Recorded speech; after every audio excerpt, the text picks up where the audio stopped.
Hello. Welcome, Malkin. Welcome, Fullback.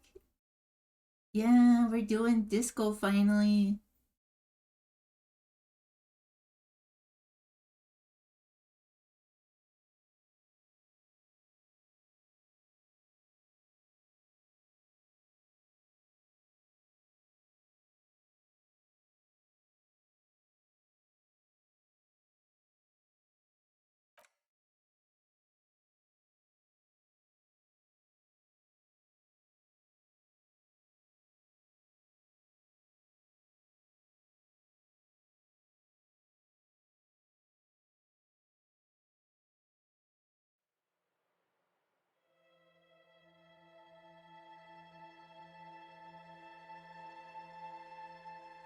Oh, Stretch is here.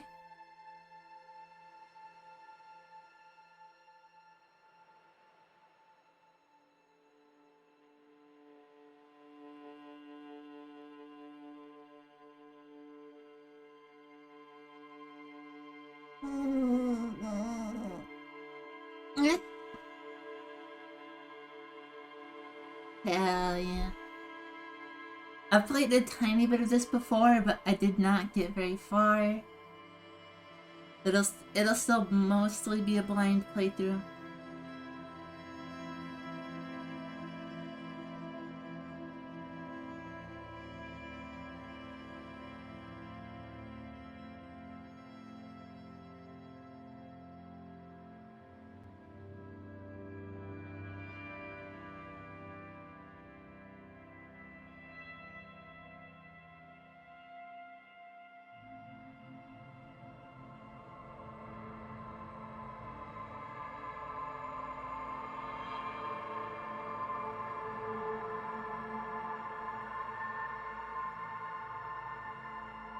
Thank you for the hearts and cheese, Silver. And I would wish you happy birthday, but you redeemed your happy birthday a couple days ago, so it couldn't be your birthday again, right?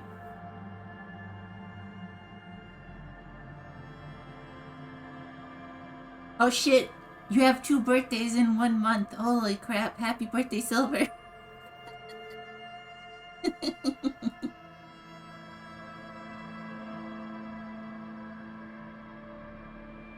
Woo! Yeah, we're playing this for Silver's birthday.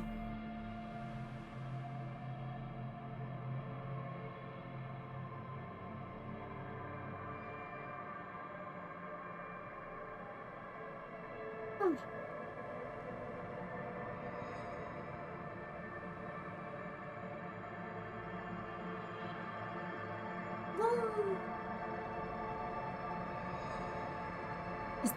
Is the chat display working?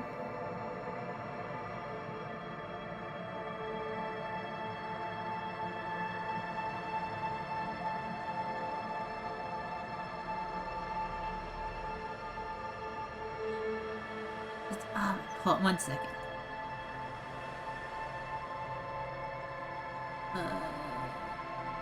Refresh.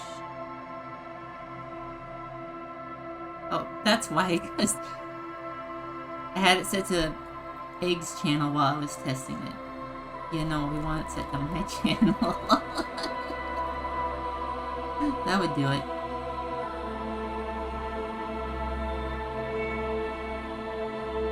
Yeah, what the heck? She gets 2 birthdays. There you go. There's the chat. Yes, we're trying another chat thing. This time the 7TV should work again. Hopefully. It doesn't make you dance. Yeah, so we're just gonna start another new game. Oh, is the volume good?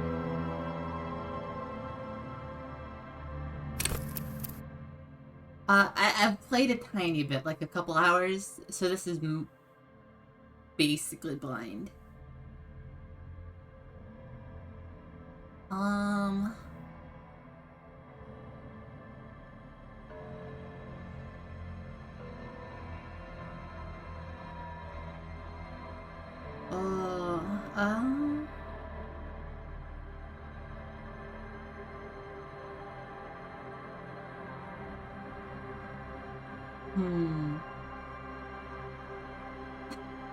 I'm thinking, um,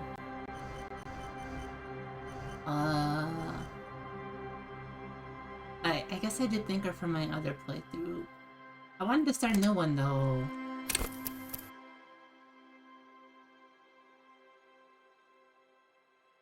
Can I not do that? It is a bit loud. Let me just turn that back. Or still in this menu.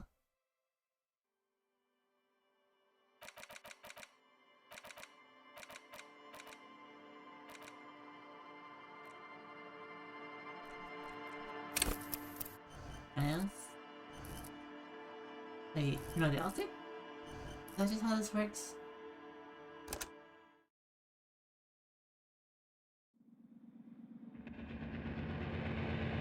Yeah. The Furies are at home in the mirror. It is their address. Even the clearest water or something. I didn't read into. Fuck. Yay! Begin! There is nothing. Only warm primordial blackness. Your conscious ferments in it. No larger than a single grain of malt. You don't have to do anything anymore. Forgot there was voiceover. I don't have to read the whole time. Ever. Never, ever. Never. Ever, ever? Never, ever, ever, baby. Okay, let's keep not existing. An inordinate amount of time passes. It is utterly void of struggle. No ex-wives are contained within it. Hey, give me some more. You got it, sweet brother. Nothing upon nothing upon nothing. How about some more of that sweet oblivion? Coming right up, sir. Smooth passage. Alonze, let's go. Alright. Nothing down to fuck all, borough.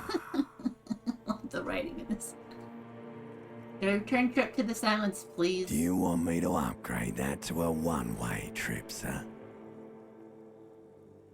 Don't stop, keep singing. Sing me the song of death. The song of death is sweet and endless. But what is this? Somewhere in the sore, bloated man meet around you. A sensation. Whoa, titillating. Like a fly to the ointment, your conscience sticks to it. The limbed and headed machine of pain and undignified suffering is firing up again. It wants to walk the desert, hurting, longing, dancing to disco music.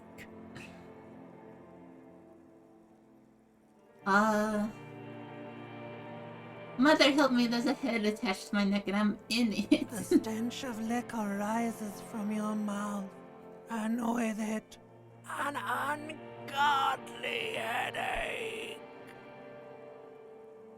Help, someone cut my head off. It's trying to murder the rest of me. A fiery streak penetrates your skull, trying to force your eyes open. It's a sound, a clarion call from hell. Oh, hell yeah. Somehow, You for real to deal. a caprice can make no motor carriage. Hello, right.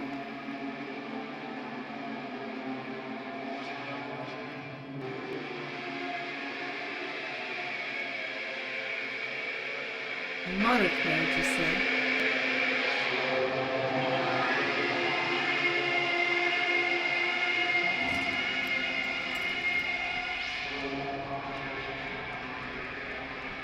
Fuck, you're right. Hello, Beagle. You've also been here for a moment.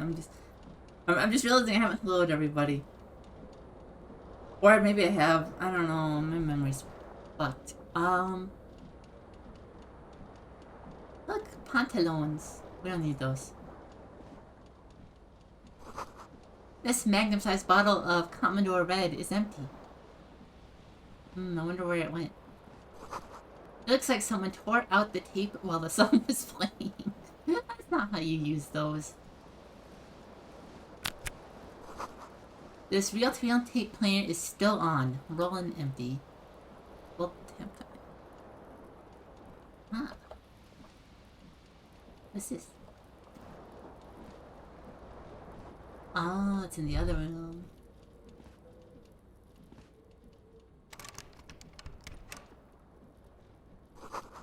Words fail to describe how rank it smells in here. They should have sent a poet. I'm still running. A mirror hangs above a bent and broken sink. In a fierce discharge of masculine energy, someone has ripped half the faucet off. Whoa. Hot water sprays from the base and steam covers the mirror.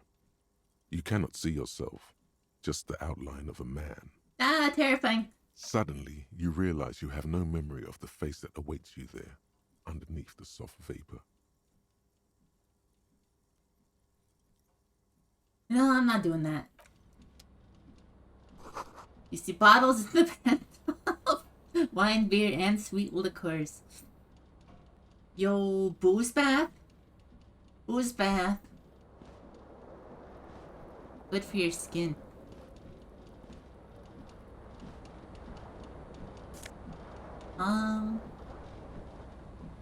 I guess we'll take that.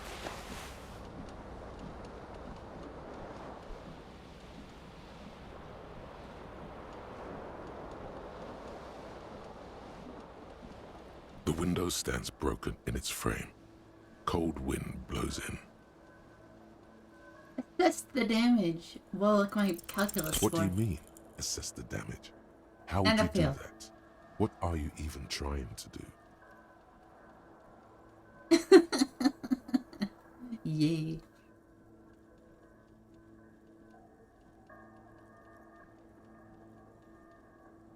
The Look out. morning light hurts your eyes. It's hazy, but you see the ocean and some war-torn buildings. Ah, fun. War. Oh. Empty cassette case. So let's put on some shoes.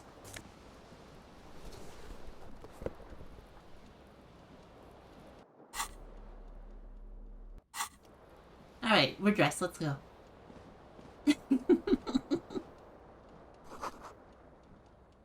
You must value privacy. The door has been locked from the inside. Let me open it.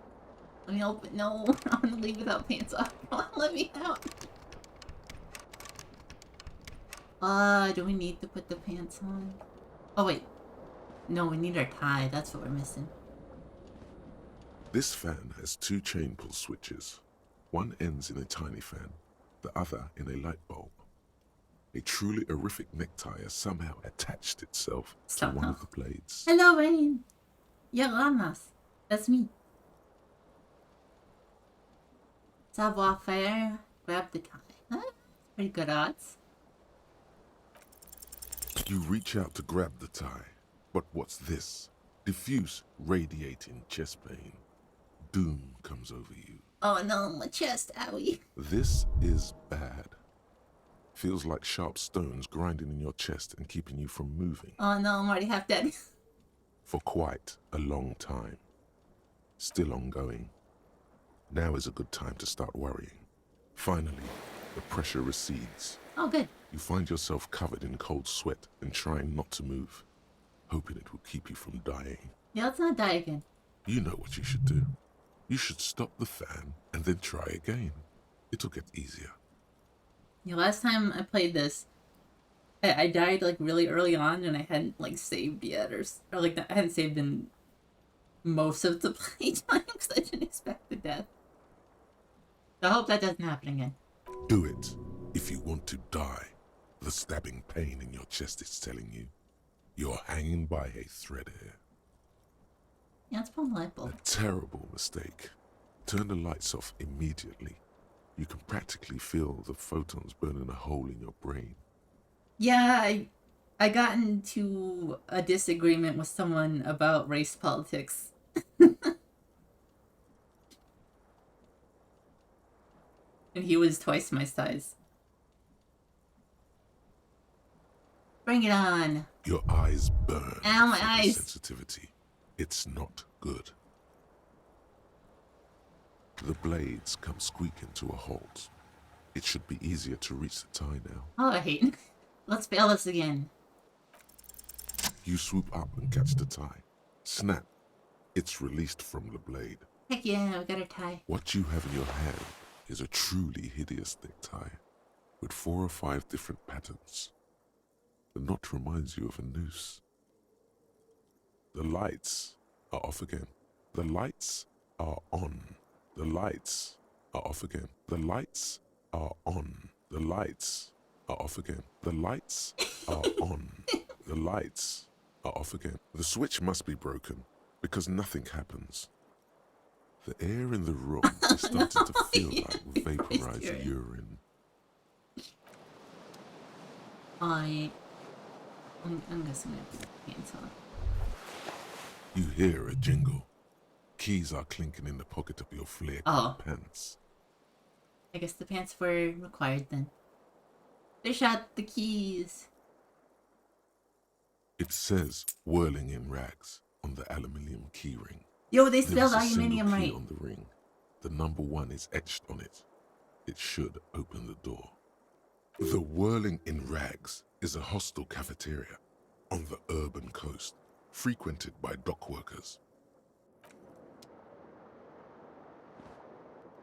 Alright, can we get out of this door now? Huzzah!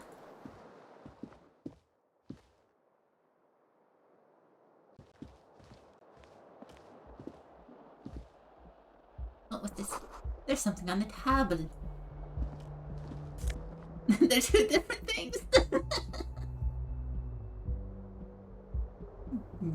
Get out of here with that.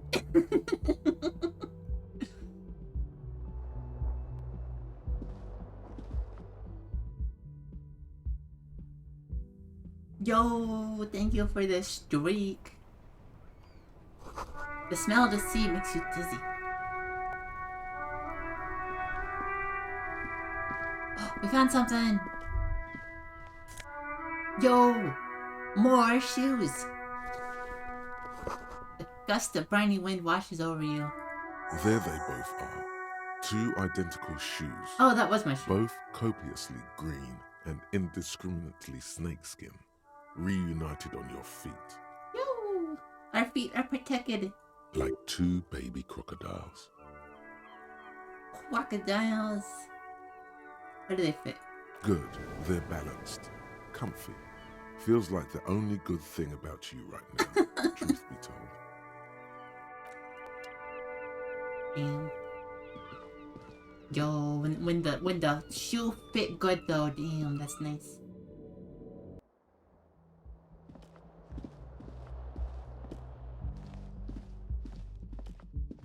Hello, officer. March of 51. The young woman raises a cigarette to her lips. Her eyes are brown and her face is speckled with birthmarks. She can't be more than 28. Officer, my military personnel. No.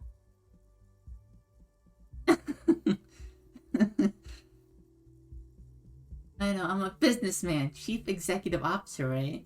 The young woman Soggy shakes Siggy. her head slowly. Can we get a Soggy Siggy in this game?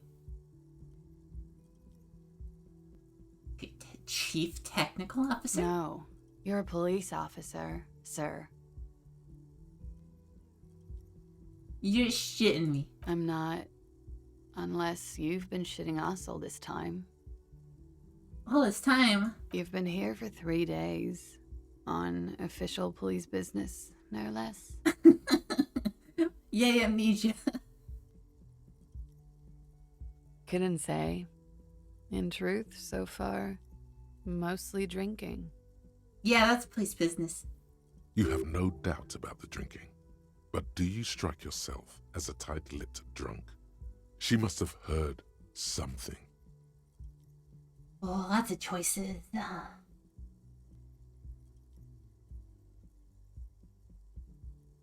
Who in their right mind to let me be an officer of the law?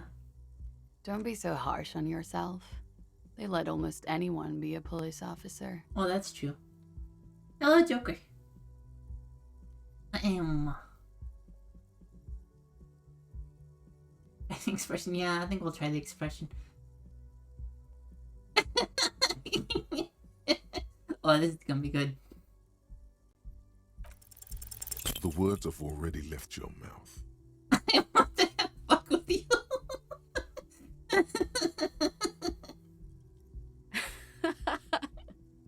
What was that? That's not even how words are used. What did you say? Come on. Say it again. No, I don't want to. Come on, man. Pretty, please. One more time. I said I want to have fuck with you. Goddamn right you did. You crazy asshole, you. What kind of cop are you?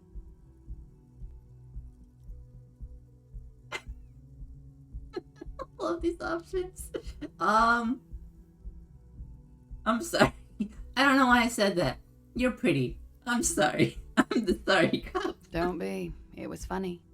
And anyway, who gives a shit? Who gives a shit about any of it? So what if you can't pull grade A pussy anymore? There are other things in life, more meaningful, more fitting for a man your age. This is Fata Morgana. One thing though. It's gonna suck for you later when you have to interrogate me. What's that mean? And for the record, no, I didn't do it. Okay. She's off the suspect list then. You turned out to be the sorry. Yo, give me that cig. Yeah, give me it. Looks like she left a nice long stub in the ashtray. It's still smoking.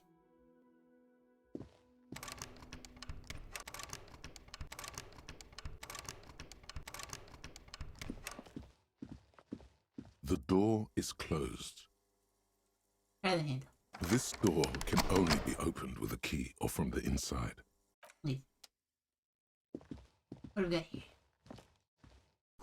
This is the weekend edition of the satirical newspaper Trompe le Monde.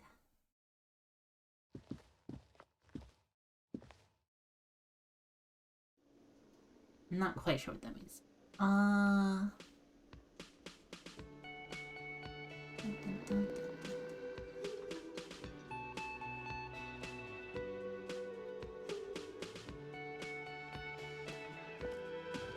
Oh, are we doing karaoke now? Oh, no. This is where the lyrics fit.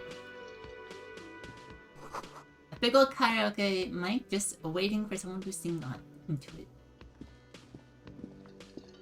And that someone is me.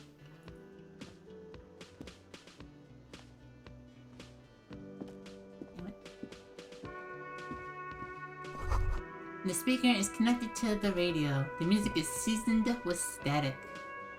You should totally sing karaoke here. Oh, yes. The first chance you get.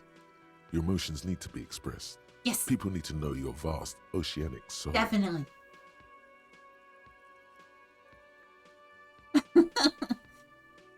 My soul's modest. It's normal size. Exactly. It's measured, level-headed, and it needs to be heard True. through a PA system by other people. Definitely. What should I sing when it comes to it? You should sing the sad small church song from that tape you found. Thought it was obvious.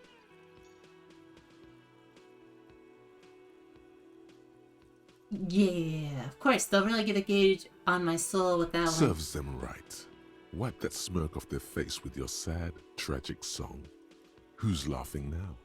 Sad songs are the best songs for karaoke. You would need another copy of the tape first, though. The one upstairs is destroyed. Yeah, I kind of bungled that one up, didn't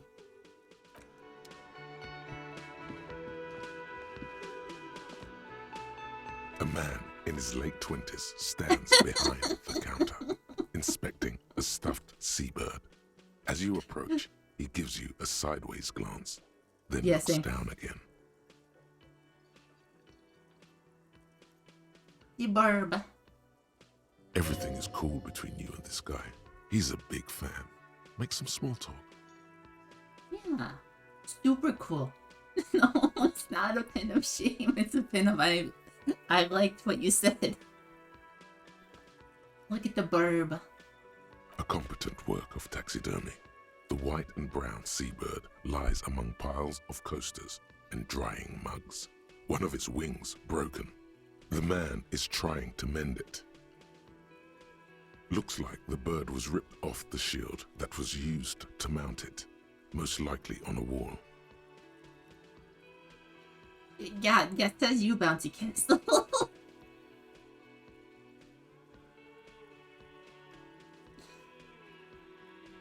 This is the great skua. The seabird is the symbol for the discovery of the Insulindian Isola, the part of the world you are in right now. Whoa, we know something about where we are. The small steel tag says as much. The great skua. Stegosaurus skua. So smart. Let's show off how smart we are. That's the great school, right? Look, your buddy is over there. Oh, he don't want to talk to us. Why don't you go and talk to him, okay?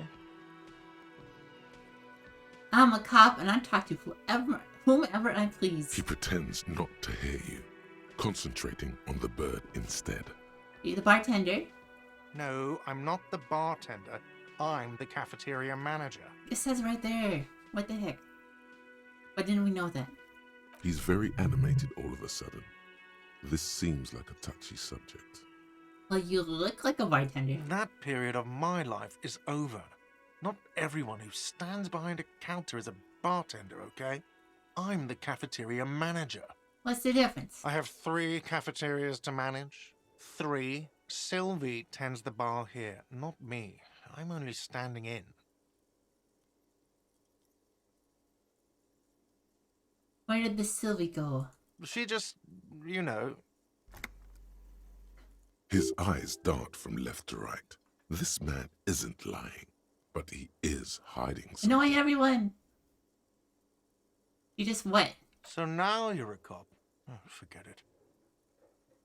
But are you the bartender? No, I'm not the bartender. He's very animated all of a sudden. This. No, I'm not. He's very. No, He's very.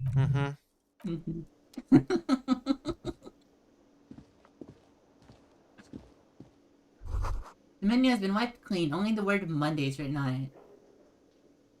Y'all take 2 Mondays to go? A woman's hand wrote yesterday's menu. Today's starts in a man's handwriting. You can't just genderize writing.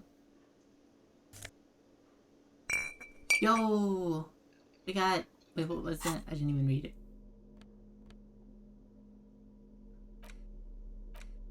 What did we get? Yeah, whatever, it's gone now.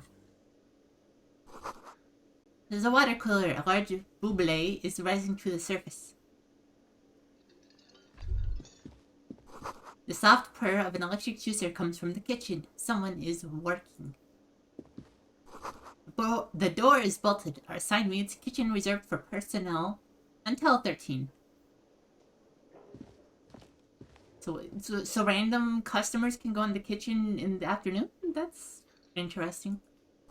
Inside the kitchen, a glimpse of union paraphernalia. A strike poster, some red pennants. Sign reads, mess hall reserved for union members. Doors open at 16. Hello, sweetie. Hello, you're a cryptozoologist. What? You shouldn't keep your colleague waiting. Colleague? What colleague? This royal pinball machine is unplugged.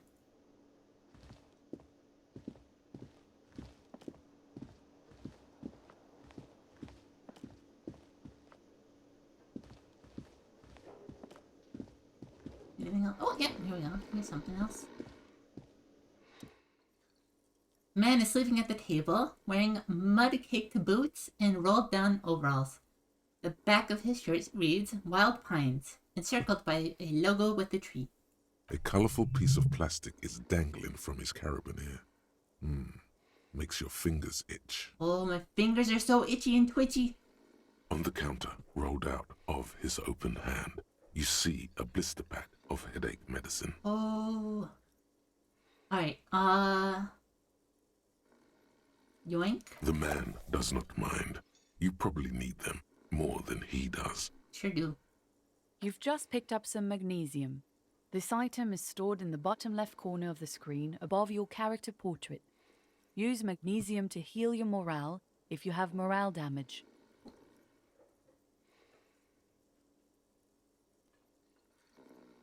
Check the plastic on the It's carabiner. a dock worker's ID, doubling as a shift card and a job permit.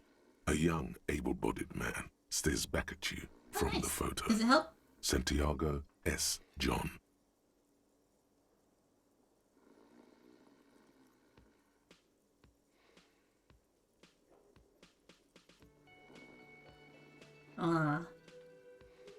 Let's yoink the ID.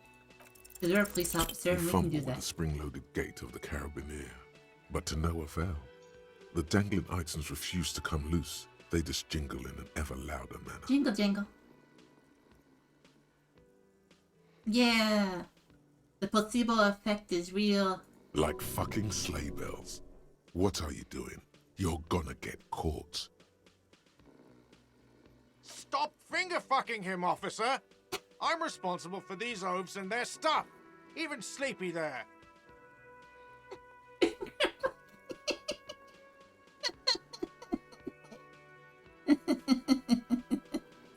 Thanks for this stretch. Oh.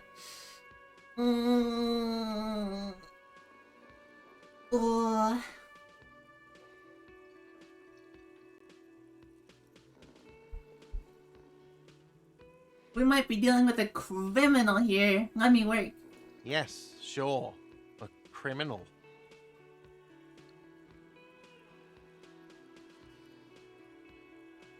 Let's try to wake him up. You gently shake his shoulder, but nothing happens. This Exactly. man could probably sleep soundly in a ship's engine room. Law-abiding citizens sleep in beds. Listen to me.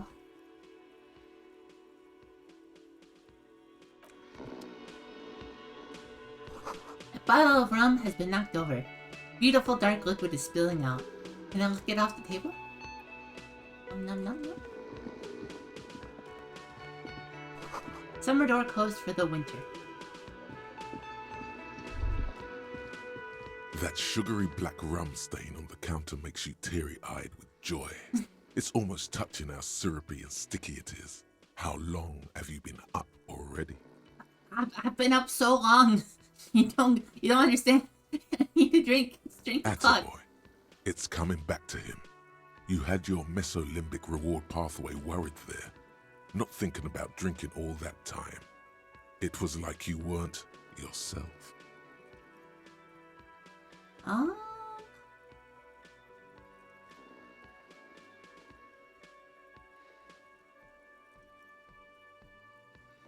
Yeah, now that you mention it, I do need a rum and lemonade. I'd love for Gart to serve me up a beverage. Forget about the bar. Or don't forget about it. You should totally try to get a drink there too. But first, you should lick that stain off the counter. Yes, yes, Yeah, man. yes. Let's get wild. Lick it. Look at it. You press your tongue against the counter. The stain is crusted at first, but after a couple of licks, it starts to melt like a snowflake.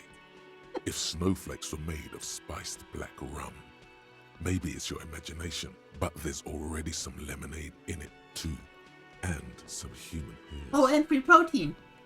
You could definitely go for some more. The titillating scent of alcohol in your nostrils was beautiful. Hell yeah. Alright, hold on, Kim.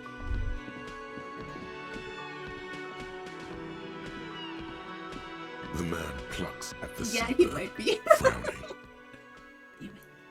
Be the bartender. No, He's very animated. But you can still pour me a drink, right? This scene. I could if I were a bartender, but I'm not.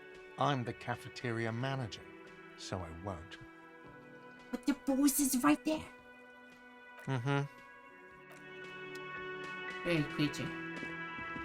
Preaching all over the place. The theme on that pinball machine is a standard royalist theme, used on everything from pinball cabinets to full-flavor cigarettes.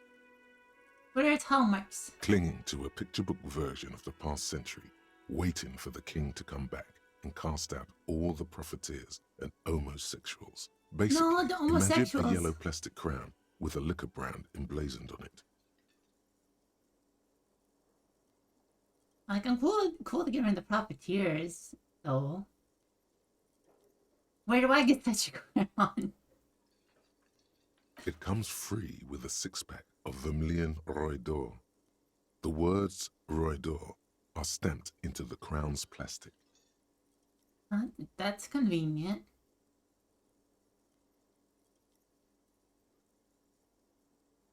I'd rather know more about the world of today, though. The contemporary period Become the stands princess, still. yeah. The fated carousel of progress that doomed the royalists is itself winding down. Our time is decelerating into what no one knows. Beep.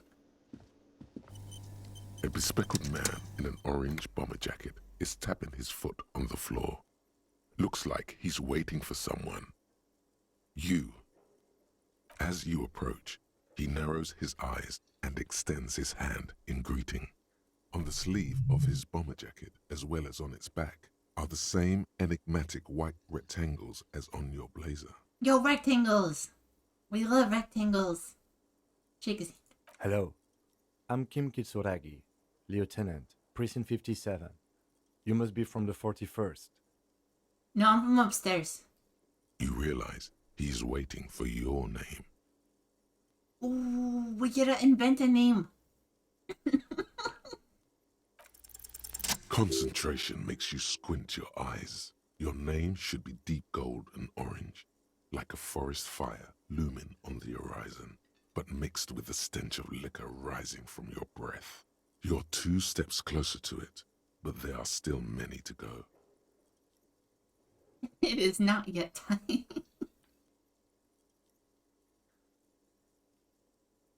Okay then.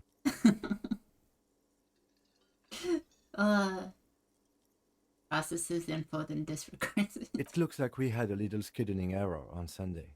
Saturday too, actually. Have you had time to talk to the manager here?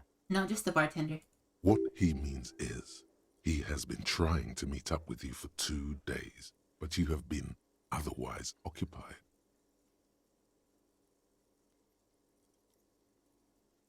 There must be some kind of misunderstanding. You're taking me for someone else. No, I don't think so. We should ask him for a rundown of the area, now that I'm here as well. I understand the scene is out back, right? It also wouldn't hurt to assure him the police are finally here. In full force, I mean. Have you mapped out the initial interviews? Yes, the police. I'm aware I'm a policeman. Right. And the interviews? I have, yes. Good. But even if you haven't, we'll have time for that after we take a look at the coroner's case. I totally did the interviews. Have you removed the dead body from the tree? I interviewed this bottle of rum. You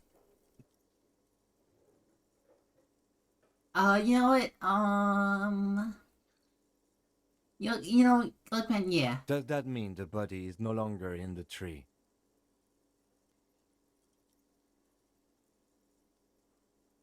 Completely. Completely. Does that mean you took the body down from the tree? Yeah, those interviews. No. So, the body is still in the tree, where it has been hanging for 7 days straight. We should go there as soon as we are done talking to the owner. No, it's gonna be stinky. Can we do something else? Like, go drink?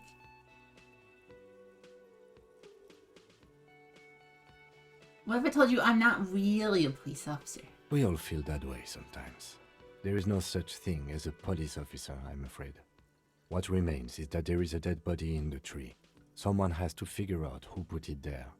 If we don't, no one else will. And then, soon after, dead bodies would be dangling from all the trees.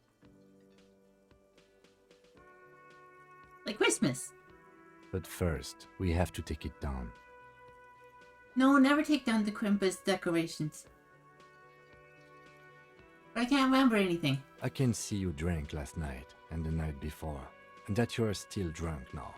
But I have seen officers go through worse. Much worse. No, that's fair. If you need something for your headache, there is a general store nearby.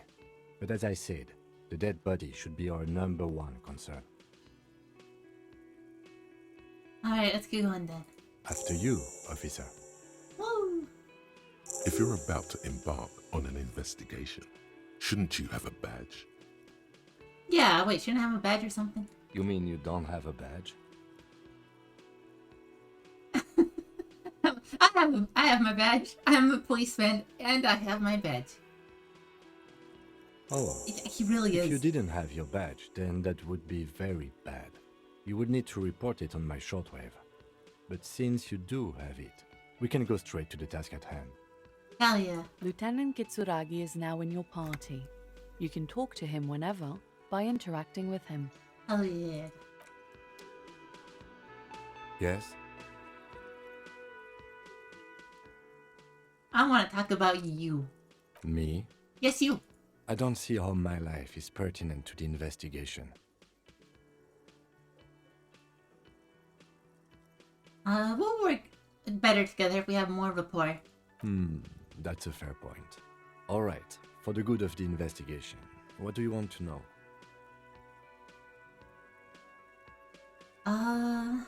Tell me a secret. No. Damn. Just like that. What if we ask again? Your brain sends the signal to your lips, but they refuse the order. Something is paralyzing them. You're pretty sure it has something to do with the lieutenant's eyebrow. Yeah, this situation right here, this one right near the middle of the screen, yeah, that's pretty gruesome. It's like you're locked down. What's happening to me? Something the matter, detective? What's going on? It's like you're a puppet in his hands. Oh no! Give up, there's nothing I can do.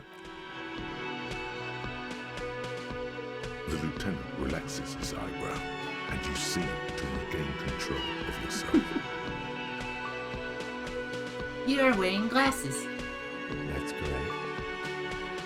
Wow, he noticed. You feel a slight urge to put the lieutenant down for this, but you can't quite muster enough testosterone.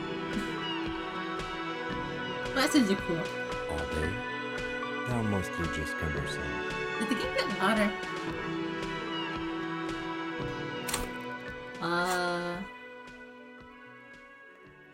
Okay, the bomb's good. I don't know what did that. Yeah, I thought so.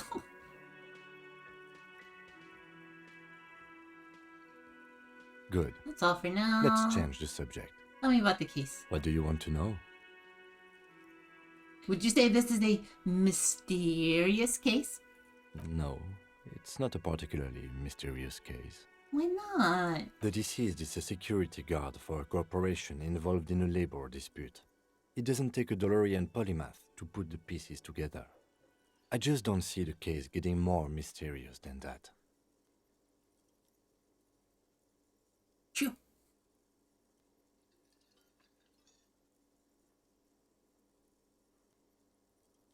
Personally, I think labor disputes are very mysterious. Then you are in luck, because we are in the midst of a major strike by the dock workers union. Maybe more than that. The union clearly wants a piece, not just of the industrial harbor, but the Wild Pines Corporation itself. Is this a strike then? Or the first shots in a workers' coup? I expect the case itself to be less challenging than navigating these community matters. This district isn't used to the RCM's presence, and the union rarely overplays its hand, as it appears to have done in this case. Wait, so Is this a strike or an attempted coup? Strike, coup, revolution. It's brigandage, however you parse it. You feel something rising through you, a familiar feeling, an opinion taking form. An opinion? Oh, we have to say the opinion then, right?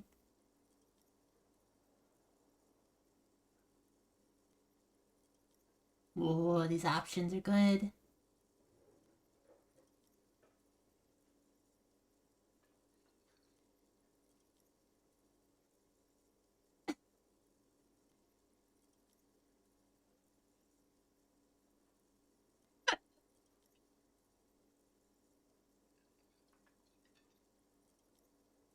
Yeah, no spoilers. I've spent the last 20 seconds deciding on which side to ground into pig feed. Why? Politics is habit forming and hazardous. It is also irrelevant to police work. You're right to doubt the impulse. It might be detrimental to our task here. From an imaginary fan. Now, was there anything else you wanted to know about the case?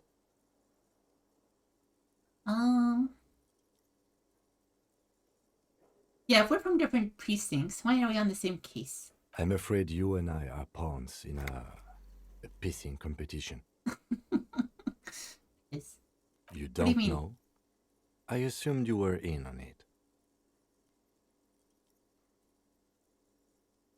You know what I'm in on? Retrograde amnesia. Better still than an imbecilic cop-off. Cop-off. It's just stupidity. We shouldn't waste any more time on it. If you want my take, ask me after we've inspected the victim. Alright, let it go. Was there anything else you wanted to know about the case? Actually, I have all I need for now. Good. Yeah, tell me about the case again. What do you want to know? No, you know, I'm good. Good. You seem to be following me. Excuse me? Nothing, just an observation. You have a distinctive way of walking. If I were to walk in front of you, we would surely collide.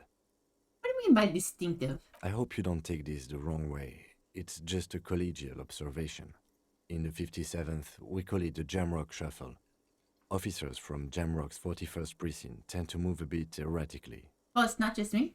How's They that? say it's a scene-clearing technique developed by one of your lieutenants for gathering evidence. It's erratic, yet thorough. Prioritizes containers. Yes, but containers contain things. Shiny things. Yes.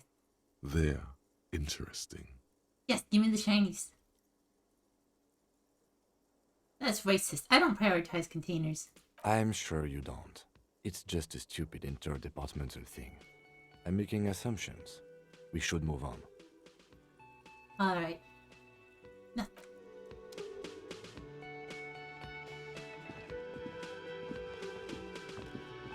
Done. The man with the unimpressive beard notices you approaching. He drops the ledger he was holding and turns to the lieutenant. Smart. Mr. Gart, right? You run this place. Yes. I am Kim Kitsuragi from Precinct 57. This is an inter-district investigation, so joining me from Precinct 41...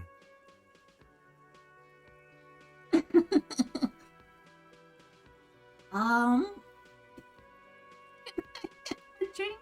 No, you cannot. Officer, I was thinking more along the lines of your name. What is golden orange like a forest fire, but smells like liquor? Are you kidding me? Kim is about to say something later. Right. Now, I know it took us a while to arrive at the scene. It also took you a while to call us and report the dead body. It was you who placed the call, yes? No, I only just got here. It was probably Sylvie who called you. She usually works the bar here. I'm only temporarily taking over her duties. Yeah, I'll have to come back when Sylvie's here. Do you have her number? As a matter of fact, I do. Oh, hell yeah, we can order the drinks. Delivery. This sounds like something you can use to call this Sylvie later. You said you just got here. From where? Are you a local? What, of Martinez? No, I live in Jamrock. I only sometimes come here to keep an eye on the place. This is just one of the many, many cafeterias I manage. But you still know your way around, yes? In case we need directions. Yes, I know where some things are, but as I said, I don't live here. I just used to work here. And I'm not going to start working here again, if that's what you think. I didn't imply that. Detective, He probably means this is where you step in and ask your questions. Right then, questions. I got this. His face expresses profound doubt in your having this. Ask him about the body's location before asking if he killed him. People give up information in the more innocuous questions, which you can later use in the more sinister ones, not vice versa. Yeah, that makes sense. Where exactly is the body? Behind this building, there's a courtyard. They hoisted him up on a tree there. How do we get there? That's easy. See that door there? First you exit through that. Then to your right, you should see a big hole in the fence. A really big one. No way. You can get to the courtyard through there. No need for the keys. The hole is big enough for the Franco-Nigerian cavalry to fit through. Holy crap. This man means the heavy cavalry of the innocents Franco Negro, sweeping over the plains and nations of the enemies of mankind. 5th century style. Unified currency and the concept of cool came in their wake. They wore lamella and carried guns. But first and foremost, Franco-Nigerian heavy cavalry was really, really wide. That hole in the fence must be enormous. Who killed him? I don't know who killed him. I'm not the police. That's your job. No, my job is to ask who killed him. This is it. He said they hoisted him up on a tree. Who is this they, if he doesn't know? Yeah. You said they. Who do you mean by Oh, people are saying it was the union dock workers, that it was a lynching. they? But who is saying that? The locals, the customers, the people who eat here, a lot of dock workers eat here. Sylvie told me everyone knows the dock workers did it. Oh, case solved. did the debarders themselves tell her this, or is it a rumor? I don't really know. You'll have to ask her. Why would the dock workers lynch this man? I would suppose it's because they have nothing better to do. You mean the strike? Yes, the strike. Go, The man they hanged was a security guard for the harbour company, I hear. A mercenary. The Unionistas probably thought they'd send a message. Did you kill him? What are you, crazy? Of course I didn't kill him. Damn. Almost caught him. I have another The question. lieutenant turns the page in the little notebook he's been scribbling in. Why did Sylvie go away? Haven't you asked me that already? What is it with you and this woman? She has nothing to do with this. No, I asked you where, now I'm asking why. Okay, you got me. She went away because of the dead body out back. And because I asked for her number. That's why Sylvie went away. I hope you appreciate that. Well, Thank you. you're like the boss, though. Don't do that. And where is it in the pocket? Mystery solved. Is it? Because I thought you were supposed to be investigating the lynching, not my employer conduct.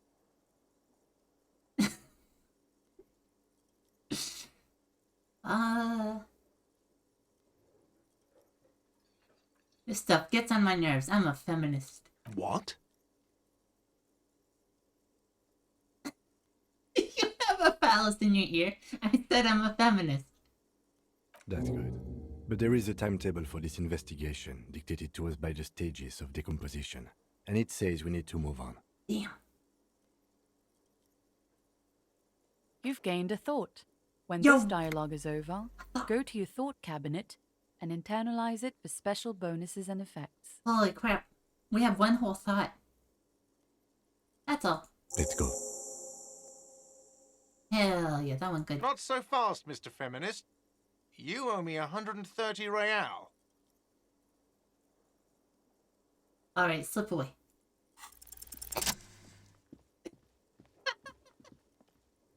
As you blow this joint, behind you a whiny voice shouts.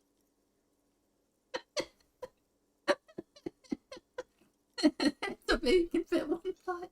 Real mature, man. Real mature. I got XP for it though.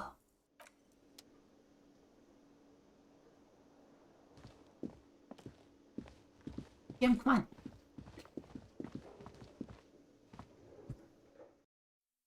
Such a video. Alright, let's look at our thoughts.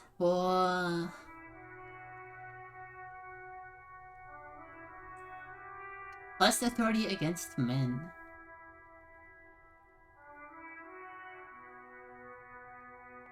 Something stirs in you. Something interdisciplinary. Is it a newly formed reaction to the tyrannical gender roles around you? Or something you've always had? One thing is for sure. You're not a mild feminist. Oh no. These are incendiary thoughts aimed at undermining the very pillars of society. Could you fashion them into some sort of weapon, perhaps? A first strike weapon to decapitate the XY chromosome hegemony. Hell yeah.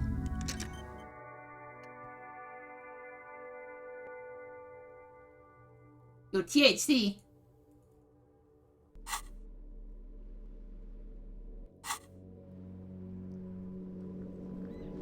Yes?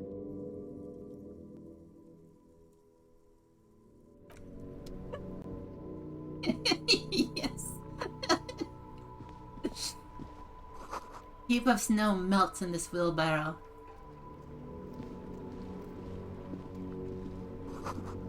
I can't see it. Oh, the street sign reads, "Fuck the police." That's what we were trying to do. The RCM in Martinez. What can I help you with? You sound surprised. We don't That's see a lot suspicious. of police around here. That's all. I have some questions for you. Of course. What can I help you with? What is this "fuck the police" business? Excuse me? The street sign says "fuck the police." Point at it. Oh. Well, I didn't write it there. I'm just sitting here. Oh, it's alright. I didn't mean to startle you. Okay. We need directions. Since the street sign's messed up? Okay. What do you need? I'm looking for a dead body. Oh, that's right there. In the yard. Oh, damn, she knows about it. Even all the way over here, there's a drop of death in the spring air. Where am I? What do you mean? No. I'm disoriented. I don't know where I am. Yes, sir. District of Martinez.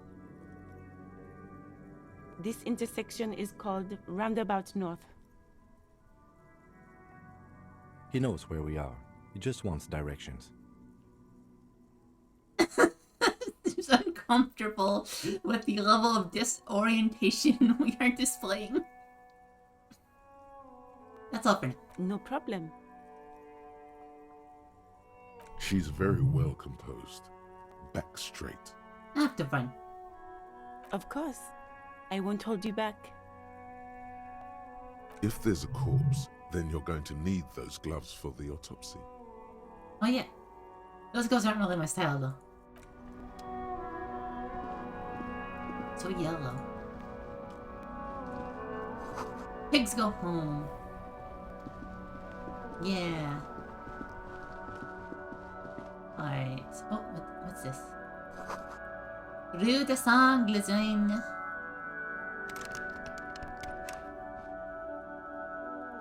Look, a fence. You A wide see one a at set that. of tire tracks in the brown slush that covers the plaza mosaic. Why am I looking?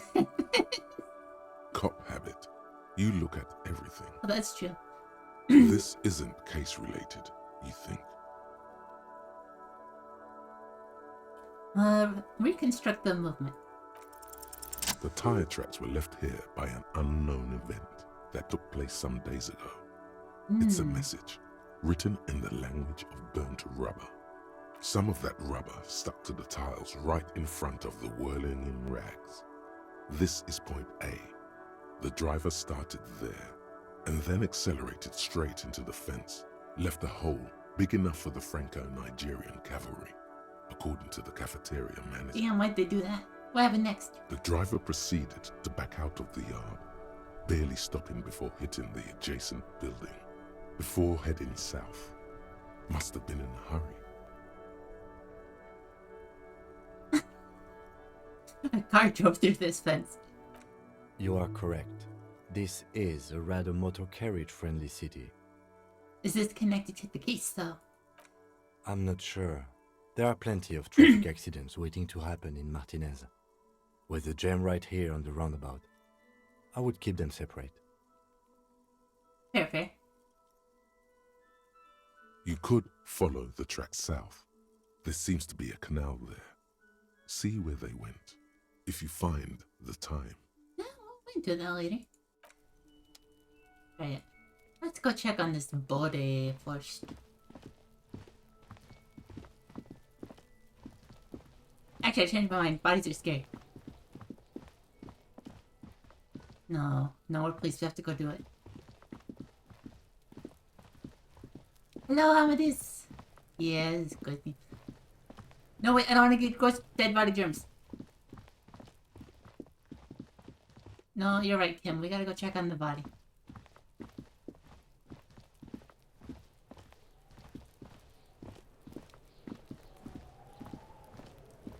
But what if we go get a drink first?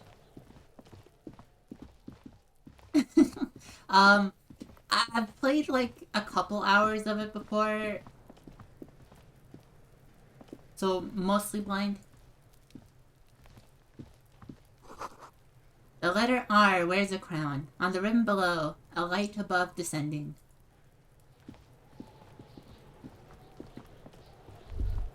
Kuno's got this. Why throwing rocks at the dead body can't be older than 12. If there ever was such a thing as an ugly kid, then this is it. He's almost exquisite in his ugliness, like a gremlin. Whoa, real gremlin. Oh yeah, Nappa Gumpy Kuno! Hey kid, a word. Police business. Right in the dick, Kuno! Get him right in the dick! Oh yeah, get him in the dick. Love it in the dick. The boy is sweating profusely. His eyes are like two black holes and his jaw is twitching as if trying to break free from the empire of his body.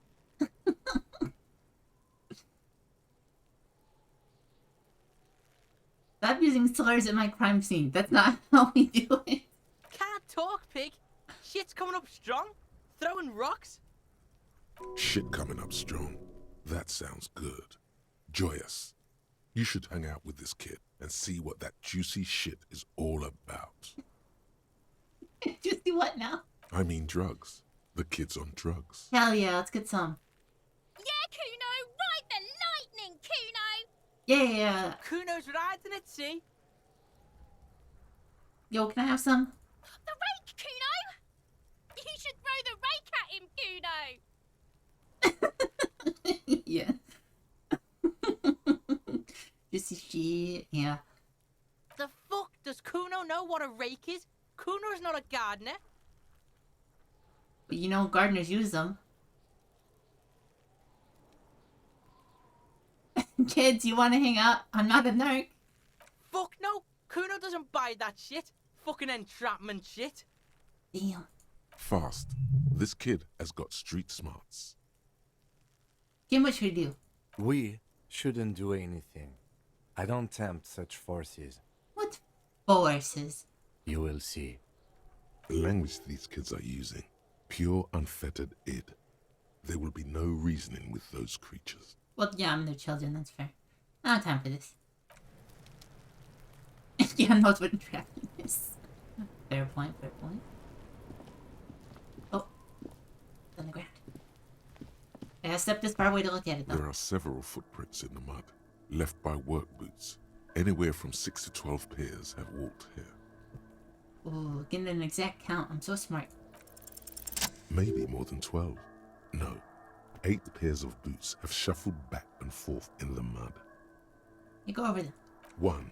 Standard work boot. Steel reinforced toes. Yeah, the number body. 46. 2. 2.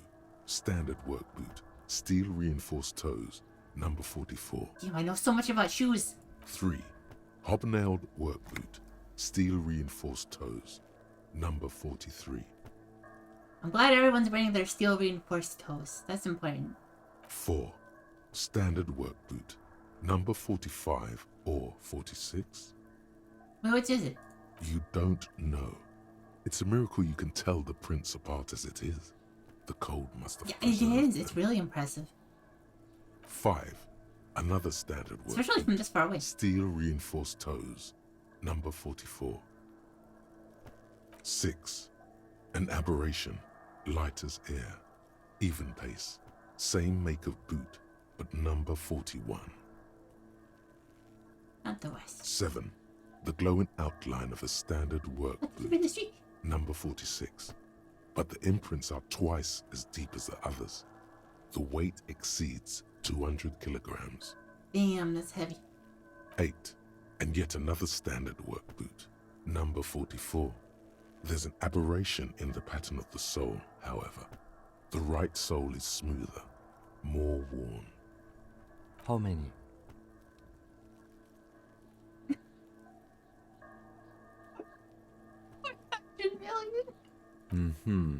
I counted 20. I take it it's less than that. This man is not easily toyed with. Damn. I never got the hang of it. Hyperopia. Do you see anything out of the ordinary?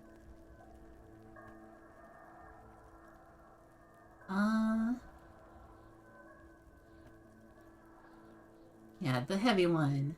200? Could it be the combined weight of two people, one carrying the other who's tied up? Let's say a heavily built worker carrying a similarly built, soon-to-be dead man. No, it's one person that's huge. He might be right. 200 kilograms of living weight is unlikely. And it was an extremely obese person. From here, the boot the victim wears. It's bad. Oh no, Very the body bad. stench. Before you can heave, the wind changes direction again. The greenhouse plastic flapping in its gusts. He appears to be wearing some kind of armored boots. I can't see any exotic prints here. Someone had to carry him. Are any of the other prints deep enough? No. An obese person is becoming less likely. Maybe it was a giant. Maybe it wasn't. But maybe it was. Just imagine it. A giant man, at least 2.5 meters tall. It could have been, but if it wasn't... It wasn't, then yeah, maybe one of them was Possibly, carrying. yes. Possibly. But why? You're thinking, why did they have to carry him? Yes, they could have used a makeshift stretcher or just march him up to the gallows.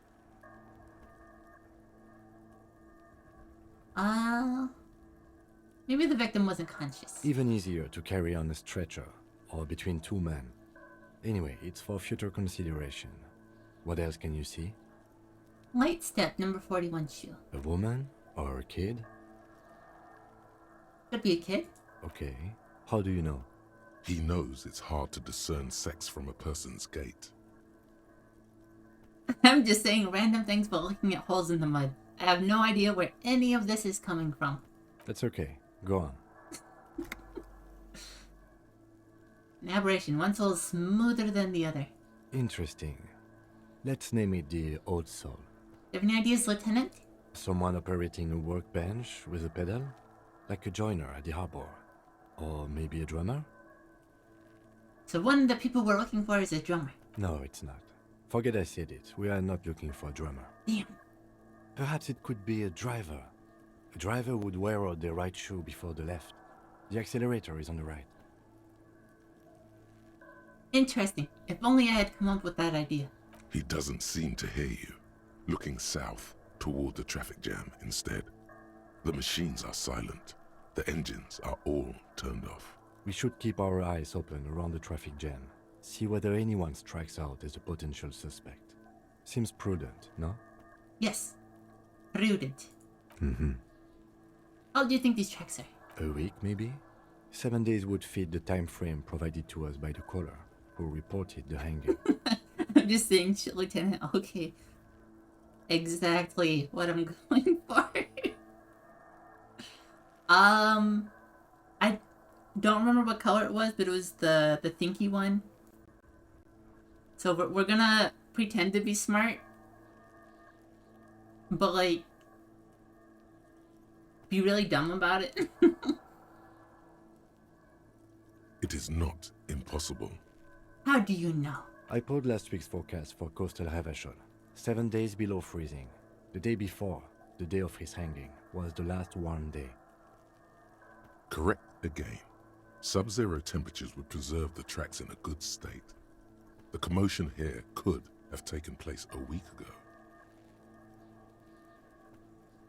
I've been through all of it.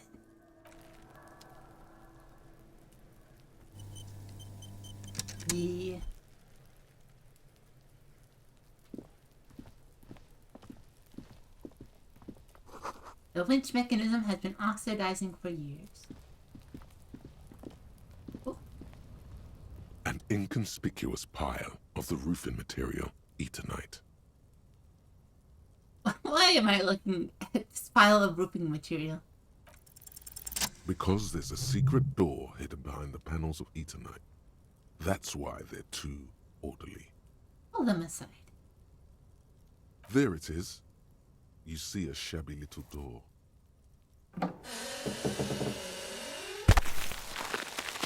Wing. Crunch. Yeah. What is this then? A tool shed? Let's investigate. First, what's this? Oh, that's too far away.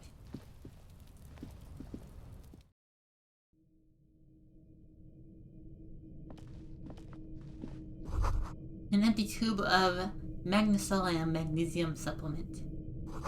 Magnesium supplement you rub on your chest to live a happy, magnesium-rich life. Also happy. Also magnesium.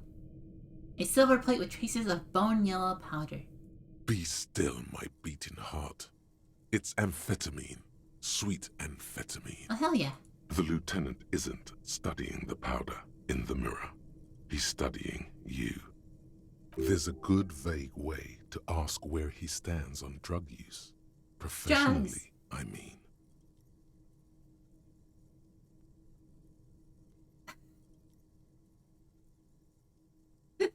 I've heard amphetamines make you a really good detective. Are you a really good detective? No, I'm just a regular detective, thank you very much. Someone has taken narcotics here. Perhaps the police should interfere. Perhaps not. This is below our pay grade, detective. However, see that ladder there? It's probably another way into the industrial harbor, no? A secret path the local kids use. You have no drugs for us. Buster says, get out of the way or get fucked up. Cured pig's head, it looks mummified.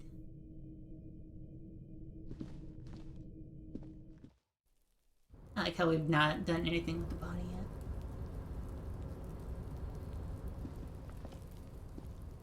Yeah, I can't get those right now. What's this over?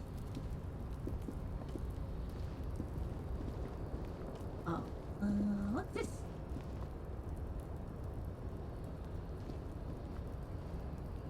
The doorway is going to collapse.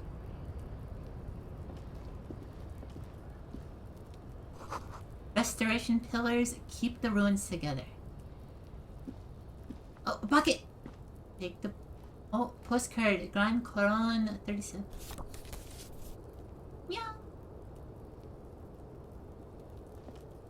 Anything else up here? Oh, money? Yo, money.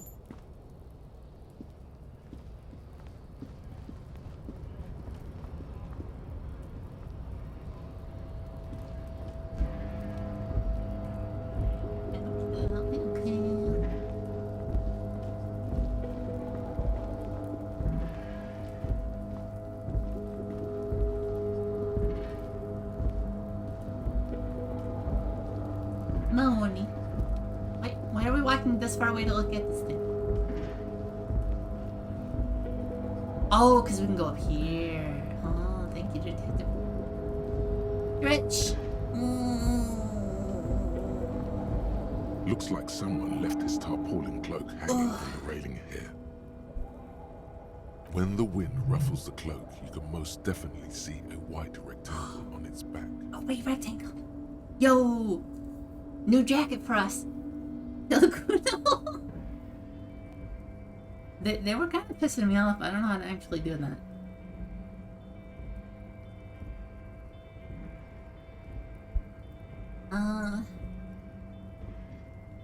You son of a gun, it's a cop's cloak. Yes, it's probably yours. It bears the RCM insignia, and you have a habit of being careless with your equipment. It's not part of the feminist agenda. Yes. You could probably make the jump. You look like you've done some track and field. We'll see what we can do.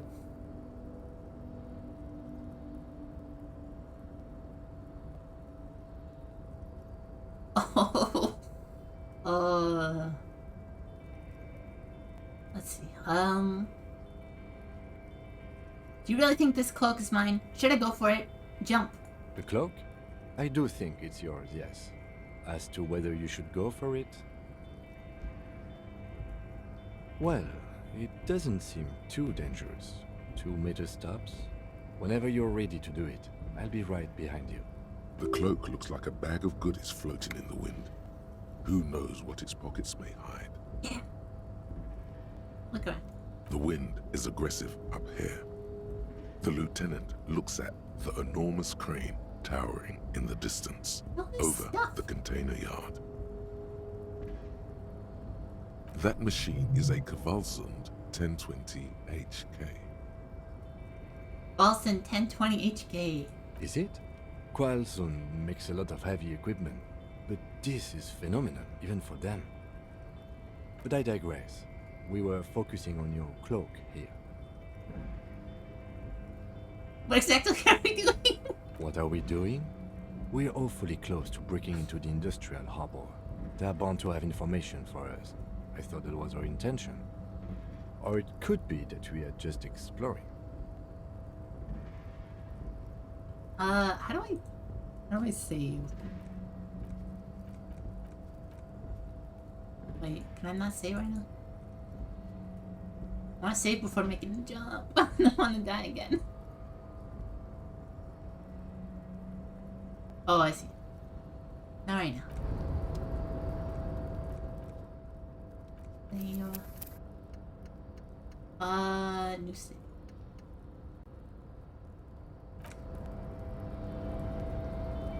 A tarpaulin cloak with possible RCM markings is still caught on the railing.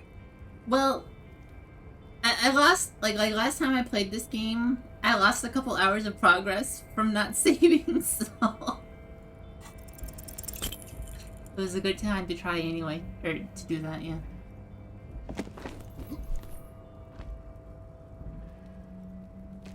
Oh, okay. Nope, no. That's still too high. What were you thinking? You're not a gymnast. You're a boxer. And you've climbed way too high up here.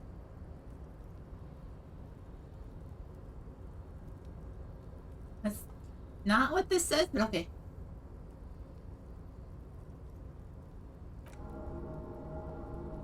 I'll heal myself. You could have died there. Shit, shit, shit, shit. I'm failing you. This wasn't part of our deal. Hey, what happened? I'm alright, Kim. I just can't do it right now. I understand. We can always come back when you are feeling better. It's just a cloak after all.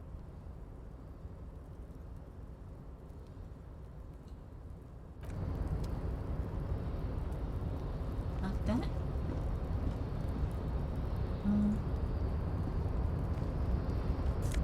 Money.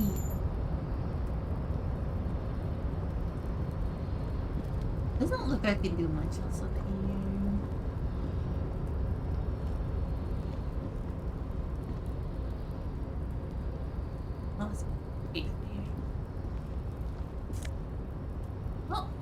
my nose.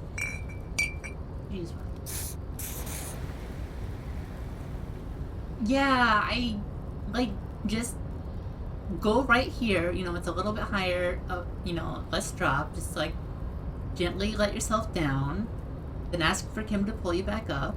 Like,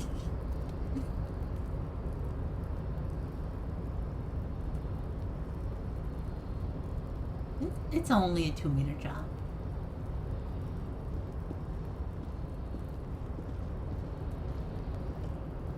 Not in a good way, no.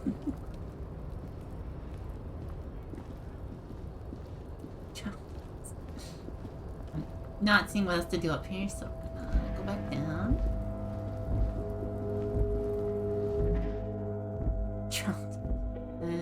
I already read that, didn't I? I keep seeing it and I'm laughing. Okay. Go check out the body. Oh, no, wait. Smells like spoiled meat and curdled dairy. A human being decomposes. Someone is trying to grow herbs in this greenhouse. No, shoot, Kuno. Do I have that?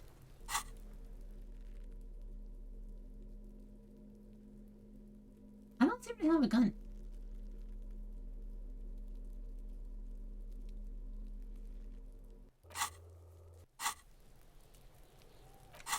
How's this going? 3 more hours. This kid's ladder is rickety but climbable.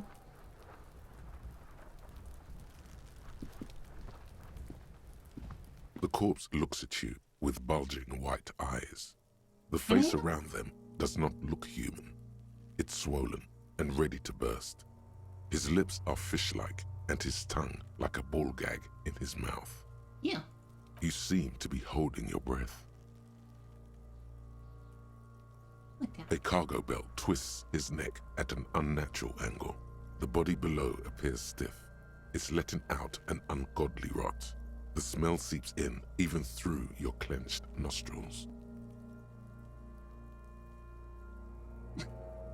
What is that? Why is it so bad? Active decay. It's okay to throw up, officer. No one is judging. He's about to blow! Cop's gonna blow, Kuno!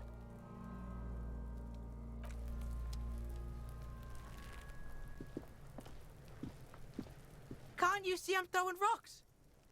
Look, I have questions for you. All right, entertain the Kuno. Show me what you got. What you got there? What you got, huh?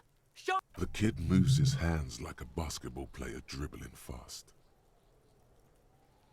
Who is Kuno? Kuno's Kuno, pig? It's always Kuno, never I.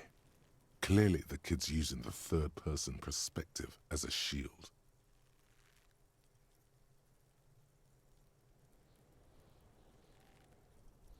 Interesting. You refer to yourself in the third person to distance yourself from the situation. Kuno doesn't do that smart shit. Don't throw that bullshit at Kuno. Kuno knows you're lying. Trying to get Kuno hooked on the book. Watch out, Kuno! He's trying to fiddle you! He's gonna put his hands on you! Help! Pig's got Kuno! Help! Rape! Help! He's got the Kuno, help! Everyone can hear. You need to get the hell out of here before. Just answer the questions. Help! He's digging his dick out! Oh, it's cock out. Escalate, Kuno! His dick is out! You're afraid! Pigs in here, Kuno! Somebody, please! How did we get here? How did this happen? This makes no sense. There may still be a way out. Just appeal to his reason.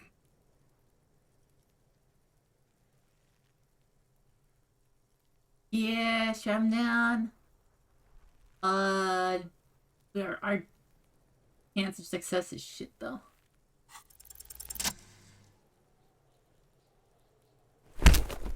Oh, we got it! Thump. The blow connects surprisingly well, leaving your knuckles tingling. Woo!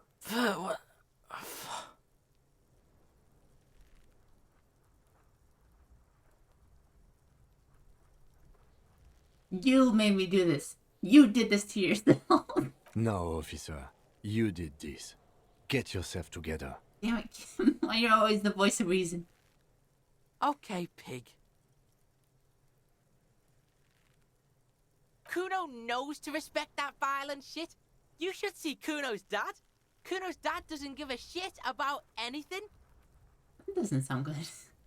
Thank you for the streak. The creature behind the fence has fallen ominously silent.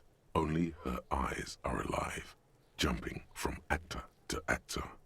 Okay, pig. Talk to Kuno. We're back in this shit. The fuck do you want?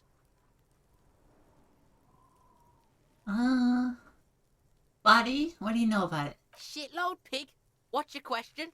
Don't tell the pig shit, Kuno. This is where you quickly ask him questions. Real cop questions. Like a cop. I'm a cop. That's me. I'm a police. I have a badge.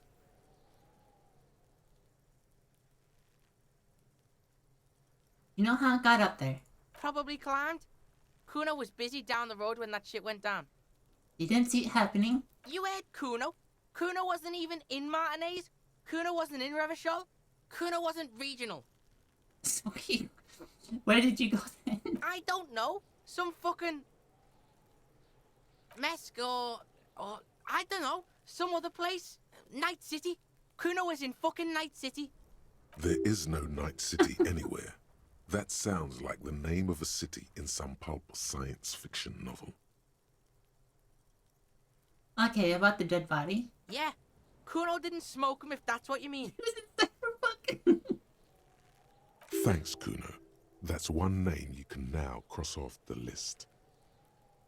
Have you seen anyone suspicious? Just a couple of pigs sniffing around in the dirt. That seems pretty fucking suspicious to Kuno. Oh, I was not aware it was a reference. Yeah, you tell the faggoty, Kuno. Do you know who he was? Kuno's fuck imp. Kuno uses the fuck imp for target practice. He's trying to hide the fact that he doesn't know. So you don't know anything. Kuno knows all kinds of shit. Kuno's not a snitch, that's all. Trying to make the Kuno sing into the popo phone. Popo phone!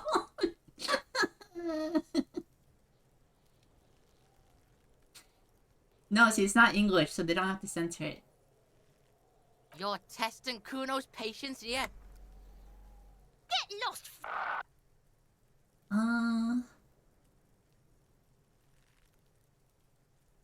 I found your shack.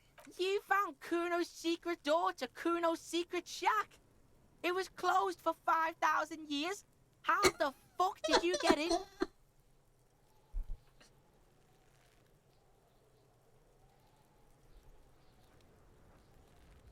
I phase shifted through the roofing material. Shit. Get the fuck out of here. You can't do that. I can do whatever I want. I'm a cop. He can't do that, Kuno. He's trying to fuck at you again. Pigs can't displace. Can't do that teleport shit. How did you like it in there, pig old boy? Kuno's got a lot of cool shit there, right? What's with the pig head? Oh, that? Kuno decapitates pigs. That's just a Kuno demo tape.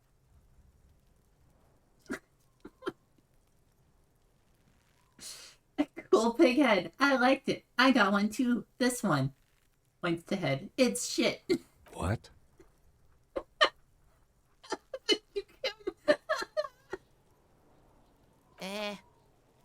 What is this shit? Fucking on yourself. This is weird level shit. Kuno doesn't go there. Fuck your shit back to normal. What is this? Normal.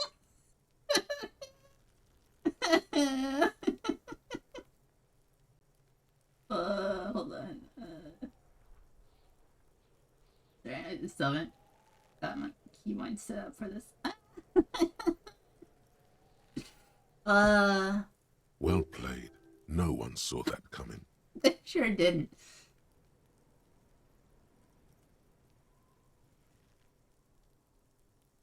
My shit got not normal there.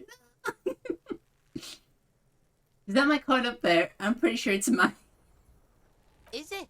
You got pretty fucked. Kuno's surprised you've still got your head after all that. After all, what? Don't sweat it, drunk pig. Kuno will keep your nasty secrets. Kuno's not snitching. He's saying you climbed up there. He probably saw you do it. Nice. Yet, that conclusively explains how the coat got up there. Gotta get into the harbor from the roof. Course you fucking can. How do you think Kuno made all the docky boys his gimps? Just got a fly, pig. I tried that, it didn't go so well. Kuno knows. Kuno and C saw you shit yourself. It's okay, pig. Not everyone can face the fear Kuno style. That's all there is to it then. Don't be a pansy. Just jump. Yeah, just jump. Found the plate covered with powder residue. That's where Kuno gets his daily hit of electric. Kuno Shazam. Kuno rides the fucking lightning in there, pig. Just jump. Bet you'd like to ride the lightning too, wouldn't you? You feel tired and old, but you could have that sparkle in your eyes. JJ, let's go back for some. What's with the tube of Magnesolam, Kuno? It's a vitamin, pig. Don't you know anything? You could use some. Okay, whatever. Okay, whatever. You fucking need that shit to stay on top of your game. Kuno goes through like a tube a day, and you look like you could use a bottle. Oh, don't teach him, Kuno. He's gonna use it against you, Kuno. I know all about magnesium. I rock it all the time. You're not getting this, pig. It completely I'm not sure takes that away is. the hangover. It's like you didn't do anything. Like you stayed home playing with your choo-choo. Fuck you, pig. Don't do mag. You're gonna OD and you're gonna fucking die. I've heard enough of this. Good call, Pigmeister. Don't come and talk to Kuno about his kingdom. You kids often play in this yard? Right, pig. This is where Kuno plays with his little wooden choo-choo. What do you want with it? Ah. Guilty. What's in the greenhouse? Dunno. Kiptas gardener used to work there. Kipt is a pejorative term used to describe people of South Seminese or Areopagite descent. It used to be a common first name among the Areopagites of Ilmara. Not so much anymore. Used to work there. Yeah, that's what Kuno said. She couldn't handle the heat, so she took off. Kuno can take it. Shit's nothing to Kuno. You mean the young woman rolling in rags? Look, Bye. Kuno doesn't explain shit. Kuno just says shit. Yo, just like me. Yeah, her. What was she doing in the greenhouse in March anyway? What kind of gardening is done in March? That's how greenhouses work. Fish is sometimes used to fertilize the soil a few weeks before planting something. Maybe she was preparing the garden beds.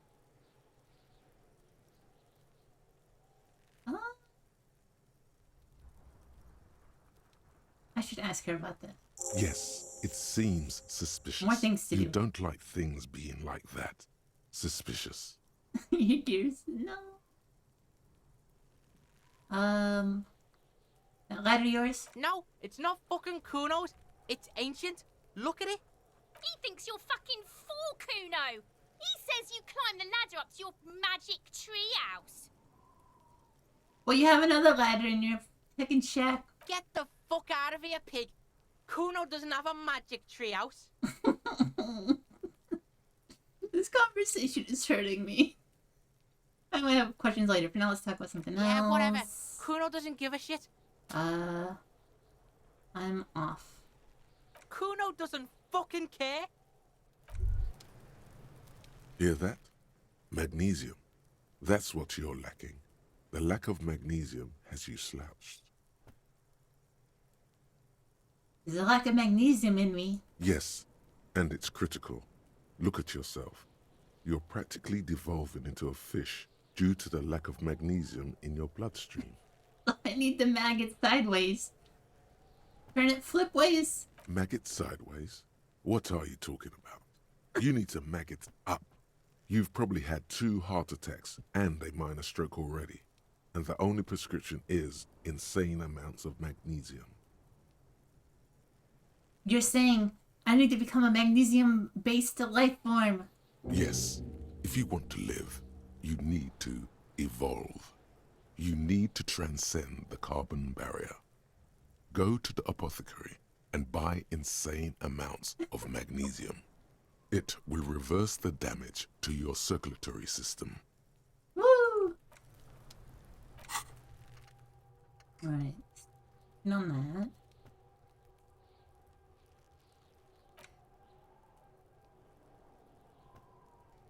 Magnesium-based life form. It's generally understood that human beings are carbon-based organisms, using little carbon tubes together to form complex, mushy structures capable of thought, love, and locomotion. It is also known that these structures sometimes like to take the edge off by consuming ethanol, amphetamine, etc.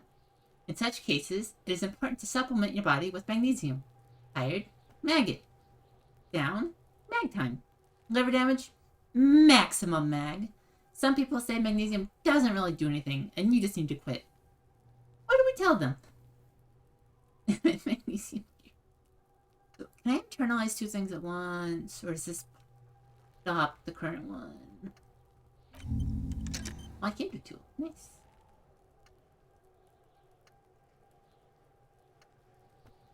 Nice, nice. Alright. Finally check out this body.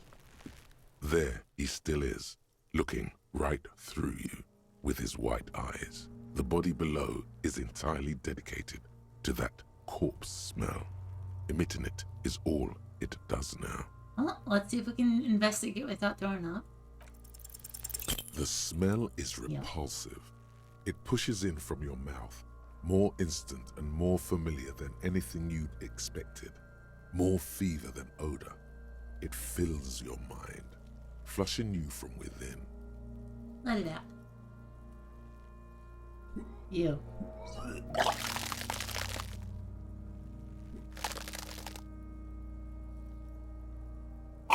Gross.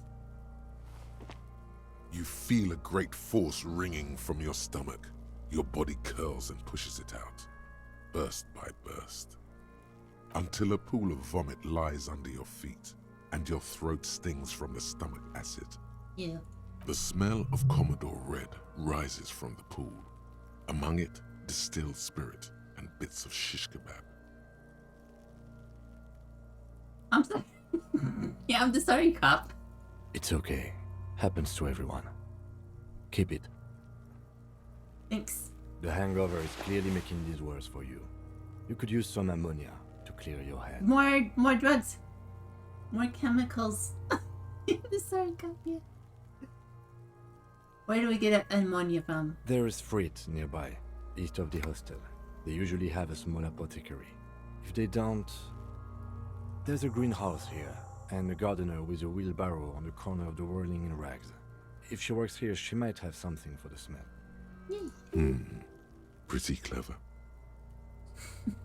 Acquiring ammonia will provide a modifier to the white check. Modifiers make checks easier and allow you to retry them. Ooh.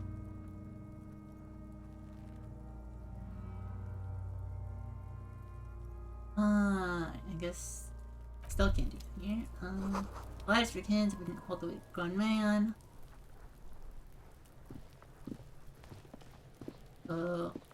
Inquire about the ammonia.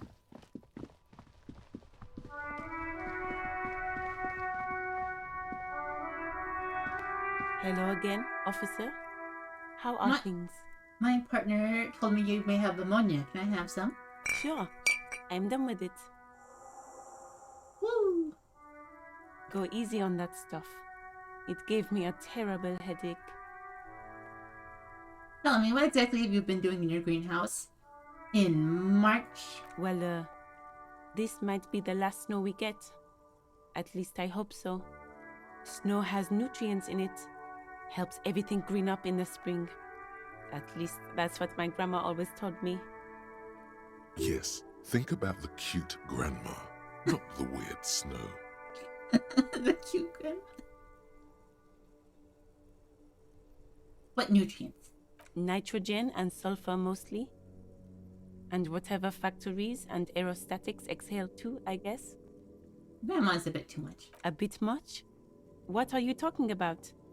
That's what my grandma told me, okay? She feels interrogated now. It's hard to say if she's lying.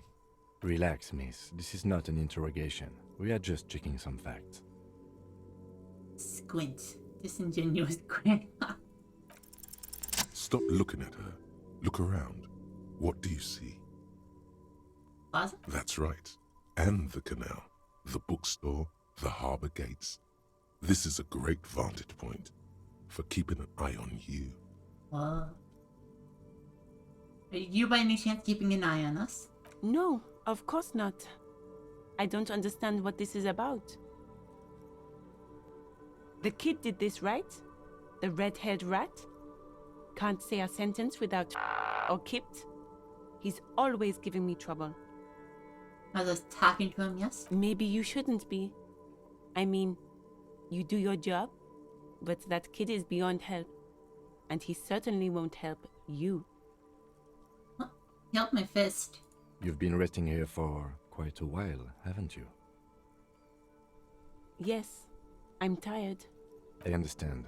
The RCM isn't welcome here, and the locals want to keep an eye on us. There's silence, the smallest of smiles. Uh-huh. That's okay, miss. Do what you have to do. I think we're done here. Let's go. Have to run.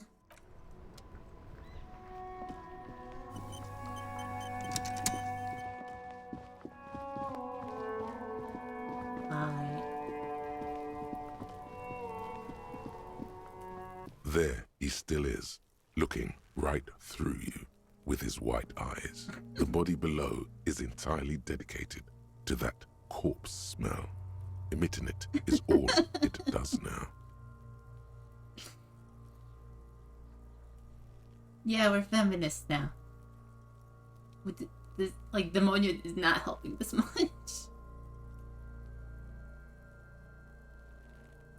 Well, I don't know enough Finnish. The ammonia only makes it worse.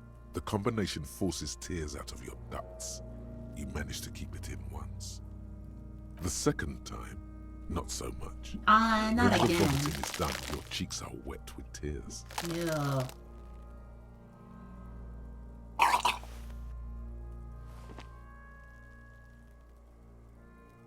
Ah. Appropriately named then.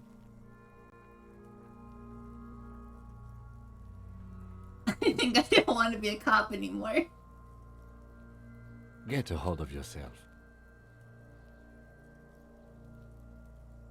I've seen strong men turn themselves inside out for hours. You are facing tough odds here. Alcohol withdrawal makes it considerably harder.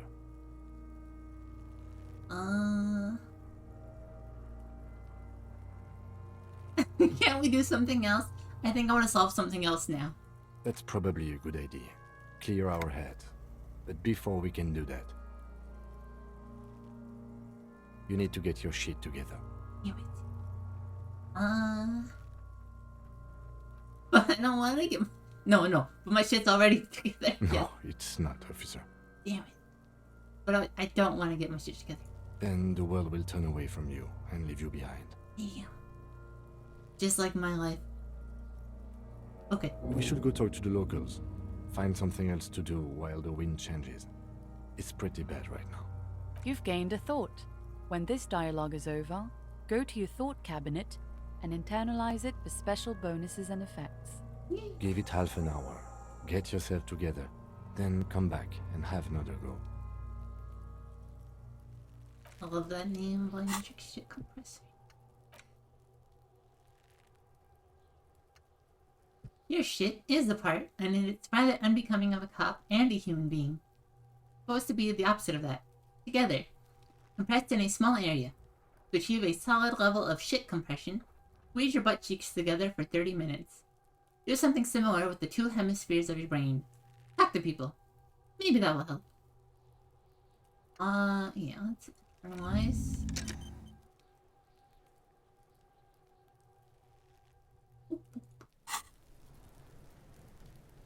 Alright, so we're gonna go with staff hour.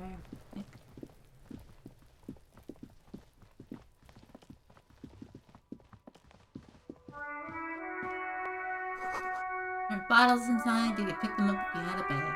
Yeah. Kim, we need to go bag shopping. I got 2 real. Help me out. The book has a rose, a pistol, and half-naked dame on its cover. On the cover stands a very muscular man surrounded by flames. The book is titled Man from Helmdall and the Wildfire. Hello, sir. Step right in. The store is open.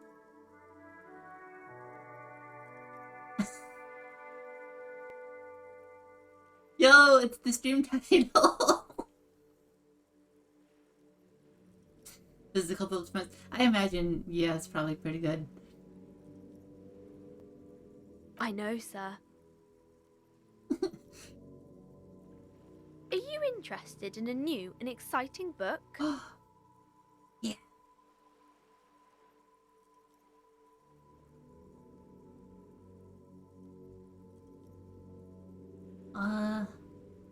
What kind of store is this anyway?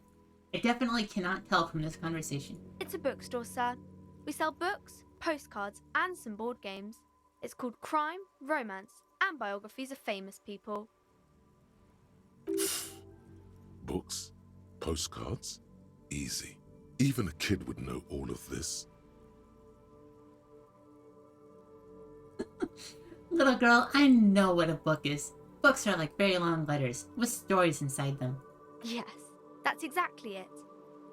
I also know what a postcard is. It's a small cardboard picture that you can send to a friend or a loved one. The claw. You got it, sir. What about board games? I like playing games with people's minds. Okay, sir. This was all very enlightening. Can I help you with anything else? Can I ask you questions? Okay, sir. I'll try to answer any questions you have. I hope they're about books. What's the crime business? Crime fiction is about murders or burglaries or things like that, and the work of a policeman or a private detective who's trying to solve a crime and catch the criminals. This sounds eerily familiar to my current situation. Wow. Why would anyone want to read about crime? It's exciting to people, I guess. They get to imagine dangerous things, and it's kind of like a puzzle, where you can guess who the criminal is, or how the good guys are going to catch him. I'm a policeman myself, by the way. The law, as I said. You don't look much like a policeman. Okay then, maybe I'm not a policeman. Or I should stop being one. Didn't mean to offend, sir. Sorry, sir. It's just that you don't look like Dick Mullen. Points to the book cover on which you see a strapping Vespertine officer. He stands grimly over the body of a dead woman.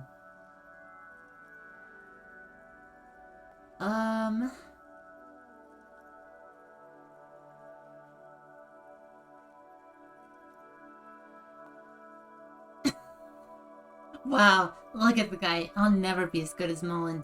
Don't say that. He's not even real. You're real. That's right, a real failure. Cheer up, sir. No need to compare yourself to a fictional character. Oh. Actually, the sorry copy, yeah. Stretch. Oh, hydrate.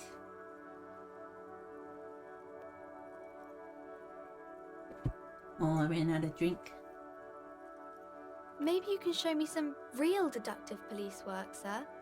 Like in the books. No, no good cop, always said cop. True. Okay, I'm going to do something now. The girl keeps her hands folded, hidden. Why is that? Yeah, why is that? Let's just ask. Why do you keep your hands folded? What do you mean, sir?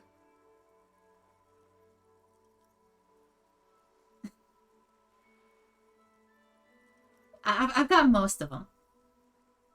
You don't need to be worried. I'm here to help. She looks around anxiously. Her hands remain folded in front of her. She doesn't want to show them. We're going to ask him why he's folding his hands. The lieutenant stands by, looking at the two of you with little interest. You heard me. Hands up.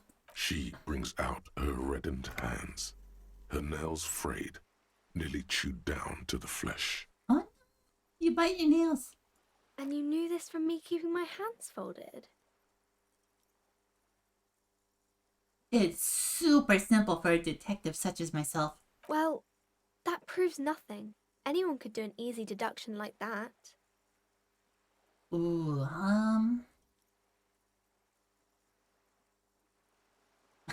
You think so? Fine. Do better. Do something about me. You're quite sober. Damn, she's right. How unfortunate that I'm sober today. The lieutenant does not flinch at the comment. He does not flinch even a single bit. He is intensely not flinching. It takes effort. Yeah. How about that? Maybe you could point me towards a booth. Not flinching intensifies. Fritz, maybe? Alcohol is not good for you, sir. There she stands, swaying on her feet, assaulted by the early spring breeze. She smiles at you. The whole situation suddenly feels familiar, somehow. There's something you're missing. Speaking of, should I get a drink? What's your name? My name is Annette, sir. My mum, her name is Plaisance. She owns the store. She's inside minding the register or organising the stock. You make drink for Cutie? Oh, thank you.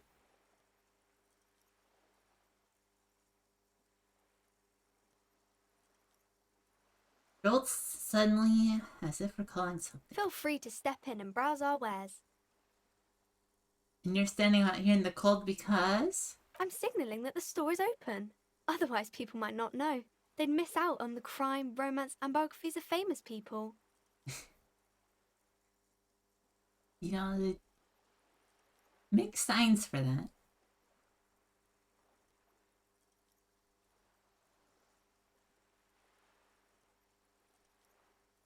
I could help by brutally dismantling the free market. Thank you, sir. I'm glad to help Mum out with the store. She don't care. No.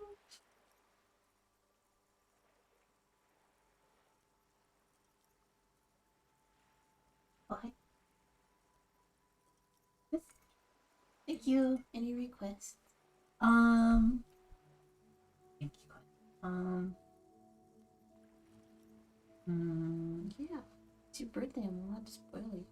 It's your birthday. Oh, it's my birthday. I'm allowed to spoil you. Exactly. I'll take another thing of like, I don't know, green tea. And can I get a shot of something? Hot? Yeah. Okay. Alcoholic, bumbling, heartbreaking child, yeah.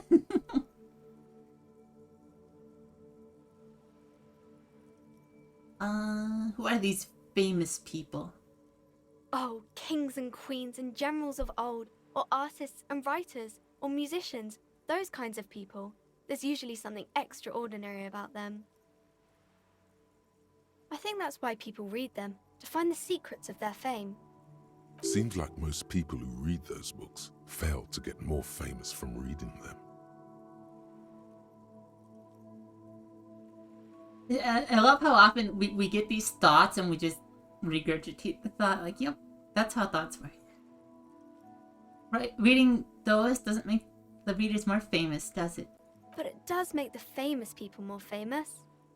Damn. That makes so much sense.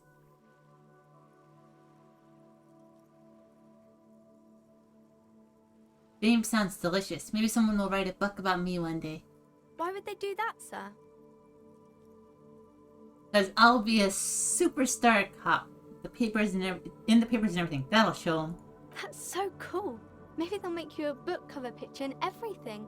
Standing over a dead body, holding a gun.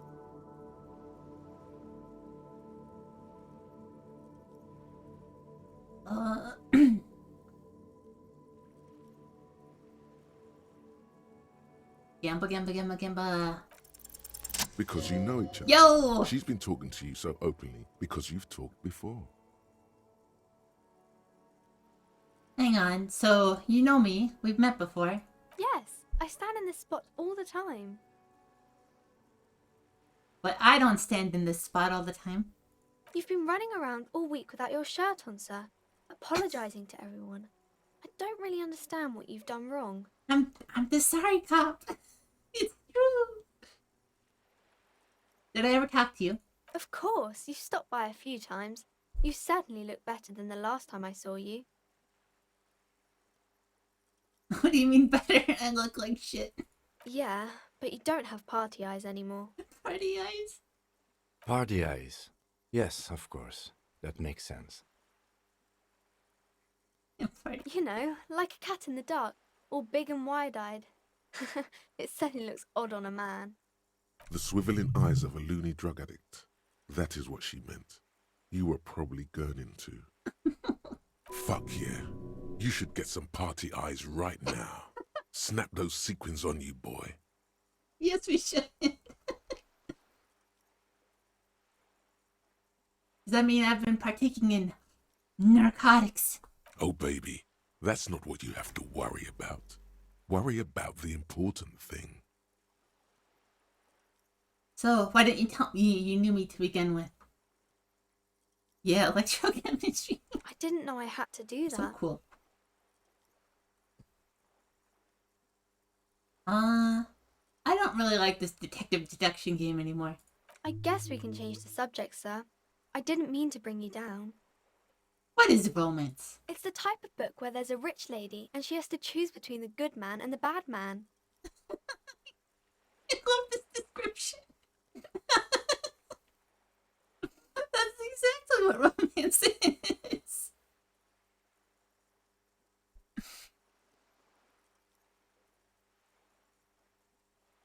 Or there could be a story about a poor lady getting a rich man. It's about man and lady business, sir. But what about lady and lady business? What about man and man business? Think of the possibilities. Oh. You okay out there? Okay. No, Yowie, no. Sad.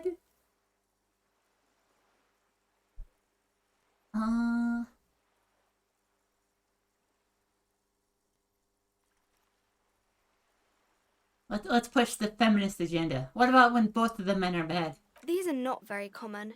You can't have a choice between bad and bad. Nobody wants to read a story like that. But my toxic romance. What if it's written really well? Well, maybe then it's fine.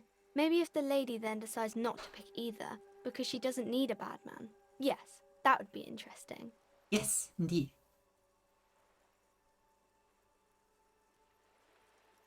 What about when everyone is poor? That's really not a proper romance story. That's more like everyday life. Yeah, poor people. I guess, yes. Well, thank you People for... in books are always very interesting, This, especially the romance the people. whiskey cream? Or is this Bailey's? I'm going to find out. Oh.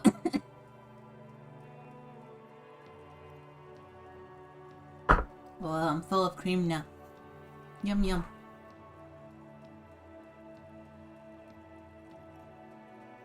Yeah, what happens then?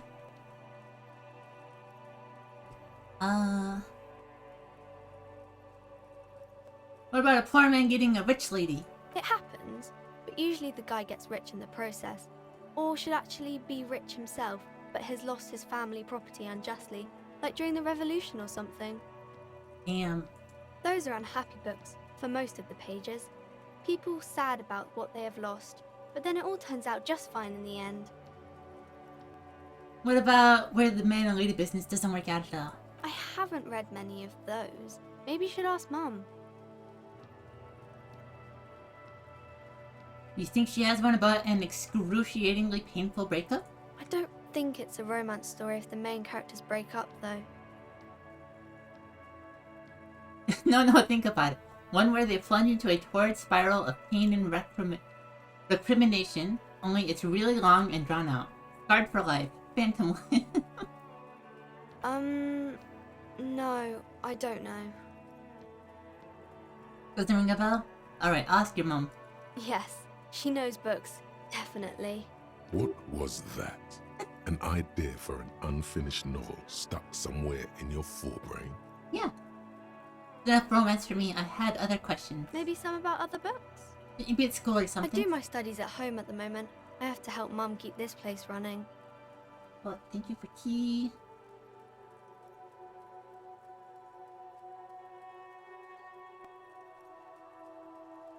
Thank you for the shot. It was young.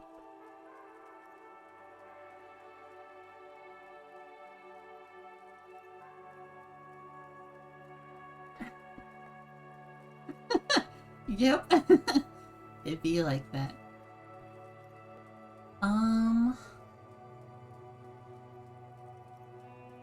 School is stupid. You're lucky not to be there. Mum says it's necessary to do both because it builds character. Mum says a proper worker is dutiful. That's how you get ahead in life. You succeed. There is stress and unease behind these words. She's reciting etiquette. How's the business going? Mum says it's peachy. She was a little afraid at first. There's talk about this house being cursed. Yo, a mystery. Let's solve the mystery instead. Cursed in what way? Cursed in the way that makes them say that no business has ever really thrived here, sir. That they all go... Ass up. I wouldn't really say it like that, but I guess so. That sounds rather serious. I should probably look into this. We can go into the bookstore and ask about the case, but I don't see much more to look into here. Yes. Please do also look at our wares inside. The postcards and board games are there, sir.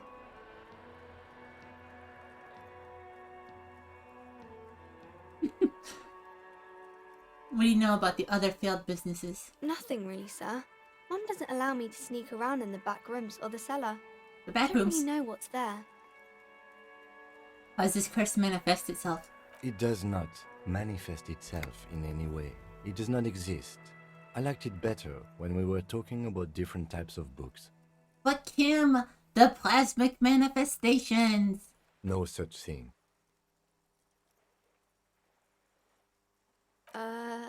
Anything else you wanted to talk about, sir? Enough about the curse. For now. Maybe I can tell you about some of our books instead. Okay, bye. See you around the net.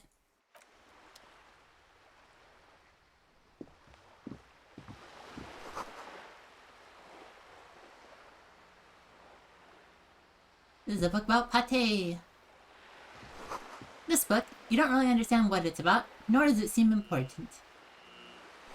A book about Boindero culture. It promotes freedom and roaming upstream. A book about the future. The government reads your mind using radio technology. That's what we need the tinfoil for.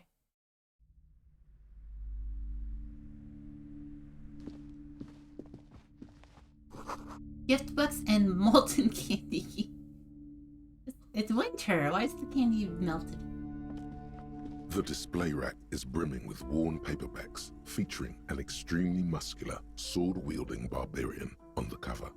Nearly all the titles contain the word Hyundai somewhere. I'd get that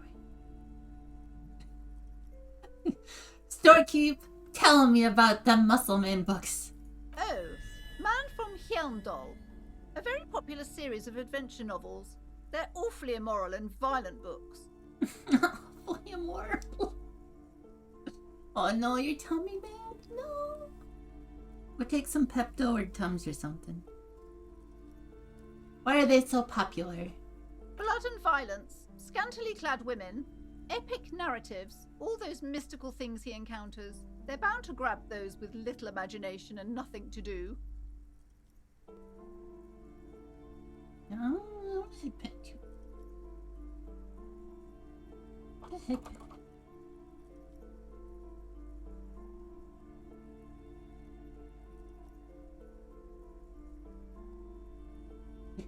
Sounds good. Which one should I start with? What does it matter? They're all the same. However, the customer is always right, they say. If you're a novice of the series, I'd recommend Hyundalaman, the man from Hyundal. It's supposed to be a good introduction to the series. Isn't the customer is always right? Isn't that like only half of the phrase? I don't remember what the whole thing is.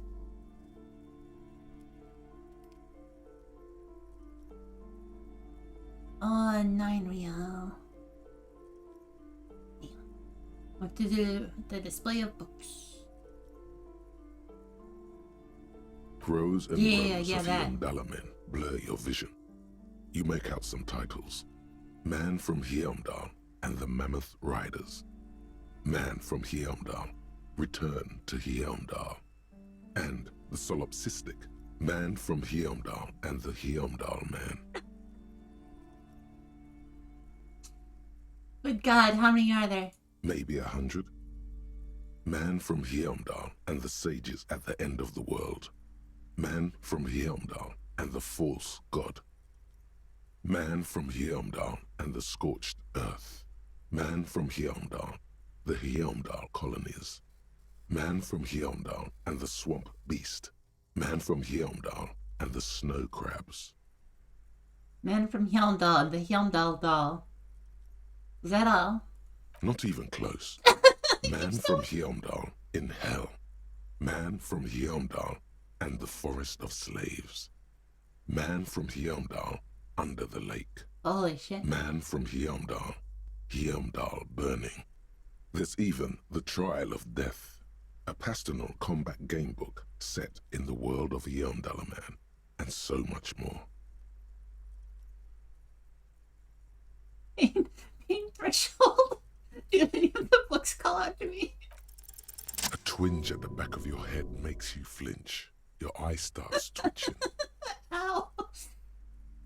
Hyundalception. Yes.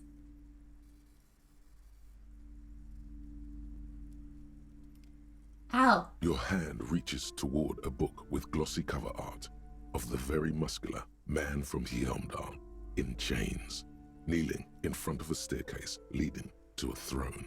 A woman sits on the throne, leering at the man. You're nice. I'm interested. Between the throne and the Hyundalaman lies a bonfire, casting shadows on the wall. The shadow of the woman's headdress looks like a pair of devil horns. The title reads, Man from Hyundal and the Devil Woman. Darkeep, this book is misogynistic. How can you peddle such spells? The entire series is also endearingly racist, if I may add. Damn. Oh, sirs, I know. This really isn't representative of our values, but the store has to cater to its customers. You can cater to different customers and get different customers, though. The display rack before you is burdened under piles of Man from Hyundal novels. We can buy that one too. Volumetric shift compressor. Yeah, we got it. Bizarre scientific news from Revachol West today, where a police officer's shit has been observed at a pressure of around 495 gigadecimals. These metallic hydrogen levels of shit togetherness were thought to exist only at the center of collapsing stars, not law officials. It remains to be seen how long the shit singularity lasts.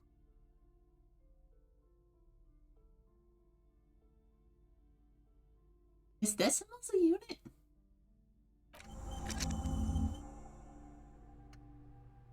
Alright, it kind of does.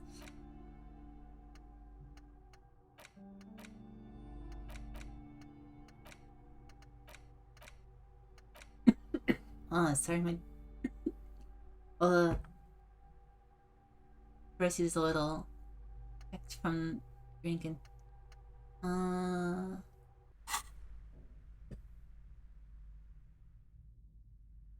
No. The backed up booty. Yeah, it's compressed, alright. Old sports magazines tucked away in a dark corner. Oh, stretch you. A small mountain of colorful board game boxes. There are numerous types of games for all ages. A lot of shelf space seems to be taken up by Wirral-related merchandise. Can't sip yet, the tea's still hot. Thank you.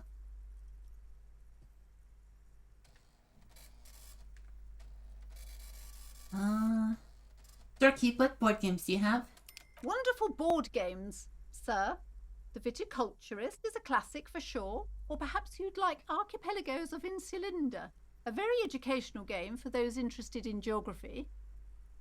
Growlbritter is a fun game of economic competition, but can get quite intense after a while. We have games for the whole family. You can play with your children. Look at me. Who'd want to have children with me? Don't be so hard on yourself, sir. You just need to clean up a bit. And technically, friends are a bit like family. True. For playing with friends, I'd recommend Suzerainty. It's a civilization building game where you build a civilization, then set off to brutally colonize and repress other civilizations. It'll cost 12 real.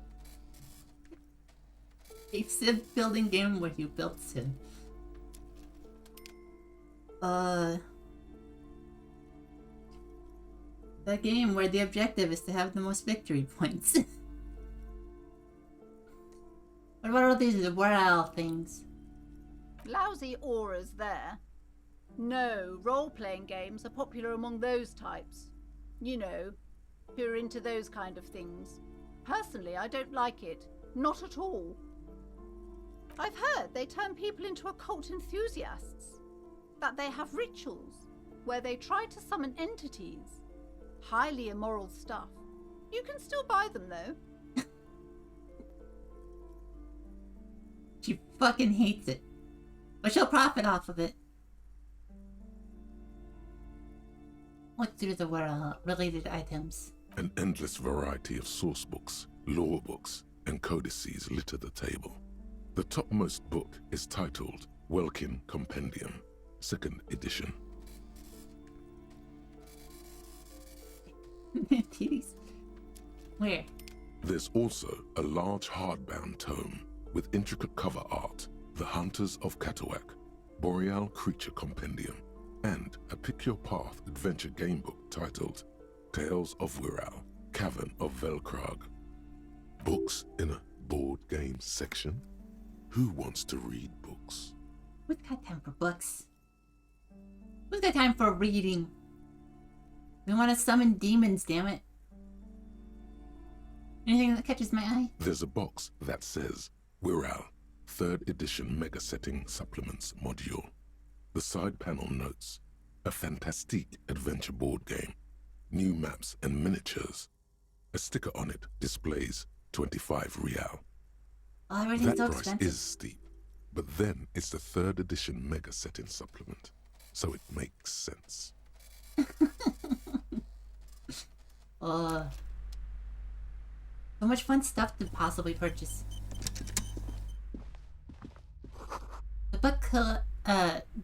collects the national recipes of Arda. They are all about lake prep. Bibsh. Welcome to Crime, Romance, and Biographies of Famous People. My name is Plaisance. Be welcome, and please take responsibility for the energy you bring into this space. What's that mean? Are you the owner of this store? I am. The proudest owner of our little shop of culture. A culture of, racist manly men and demon summoning?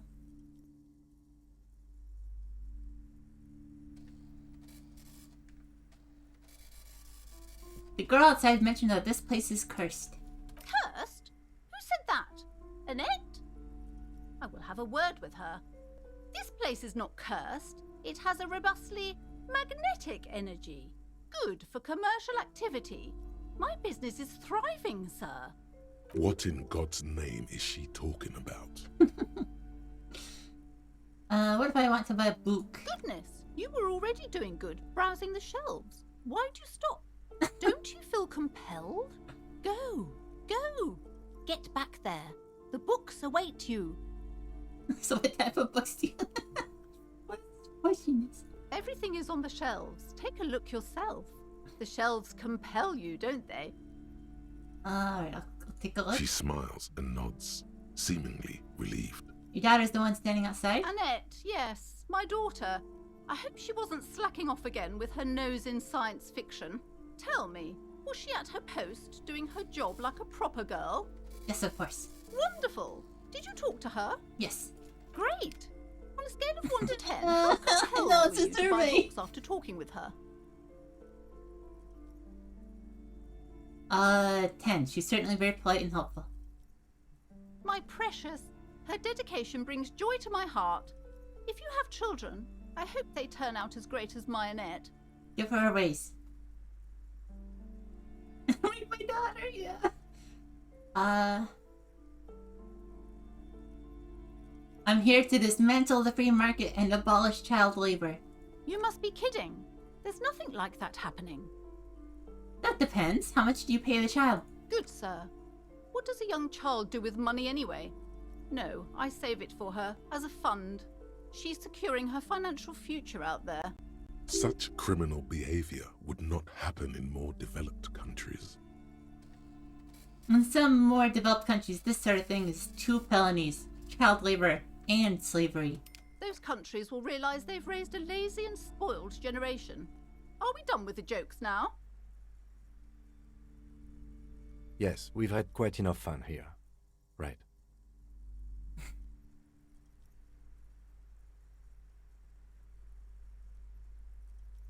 All this pressure has made her really anxious. You know, she's been chewing her nails. God. I've told her not to do that. It's such a disgusting habit. She'll get over it. Anxiety is a part of life. I don't think she can do anything about it. She can, if she has enough willpower. This is what's called growing pains. Life isn't easy. Life doesn't give breaks. Come on, ma'am. It's obvious she can't do anything about it. Yeah. You are placing an unnecessary burden on a young child. Yeah. Back me up, Kim.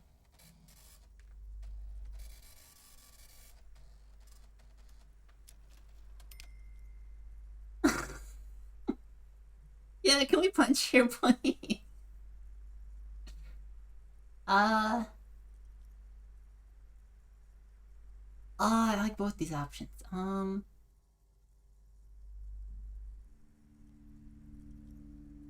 What you're doing is wrong, even I know that, and I usually don't know anything. She stands stiff and severe, silently fuming. 10 or so seconds pass without change. She's looking for one, but there simply aren't any good arguments for being an asshole. Oh no. Hold on. I need to invite her inside and apologise. She must be freezing out there. There. I don't know what to say to you. My husband, he tries to teach me business lessons. I have what my mother called a dull mind. All this stress.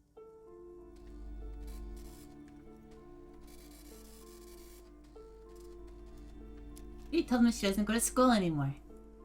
too busy helping me here, so she studied at home this trimester. This is a temporary solution, of course. I assure you, Of course. I of all people understand the importance of education. She will be back in school the moment the store takes off. The cursed store will definitely take off, yes. Yeah, computer. And hell freezes over? Never mind. It's not a good topic to get into. She an only child? Yes, I'm afraid so. A real treat she is. It would be nice if she had... No, we couldn't have afforded more children, really. Not in this economy. Can't afford anything in this economy. A glimmer of sadness blinks through the well-crafted exterior. Of course, yes, this economy. Exactly. His husband Jeanette's father. Yes, my husband is a successful entrepreneur east of the river. If only he were more involved in the business we're running up here. No matter. Soon we'll both be off for Grand Couronne. Wait, Grand Couronne? What's that? It's a proper place to live. One of the most peaceful neighborhoods east of Jamrock. You may know it for its massive housing projects. Ew, housing project. Most of the buildings are empty at the moment. It's a great opportunity to get ahead of the crowds. Better times ahead for sure. And your husband's also involved? He made the initial investment. Since then, he's been what you might call a silent partner. Super silent. Almost inaudibly so. Alright, I had something else. The woman looks aloof. Her features much softer. Occasionally she glances at her daughter's silhouette. Farewell, for now, book peddler.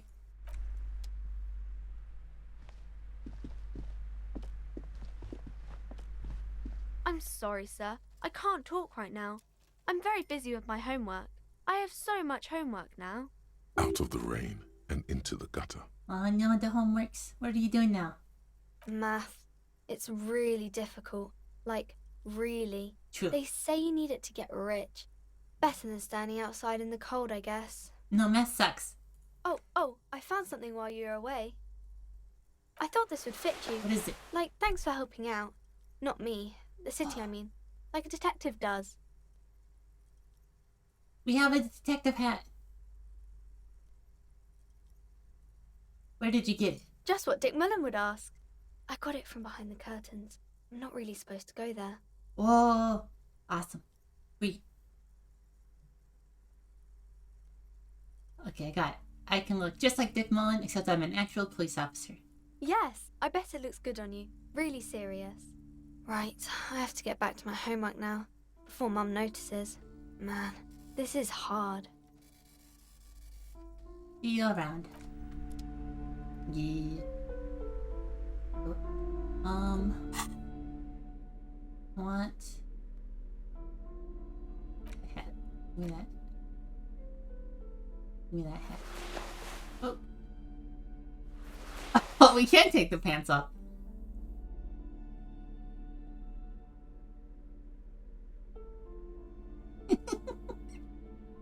No pants. What do we got over here?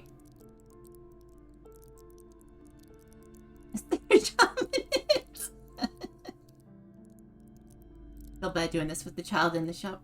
I'll let you maybe save it. Yeah, not to stay on. Yes, exactly.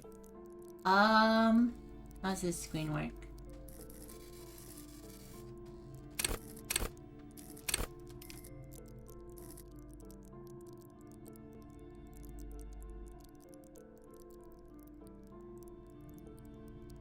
So, we can pick anything, right? I'm just wondering why this one has a thing already on it.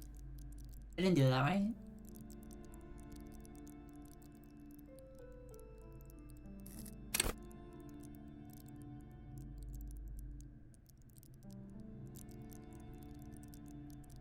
I've been enjoying electrochemistry.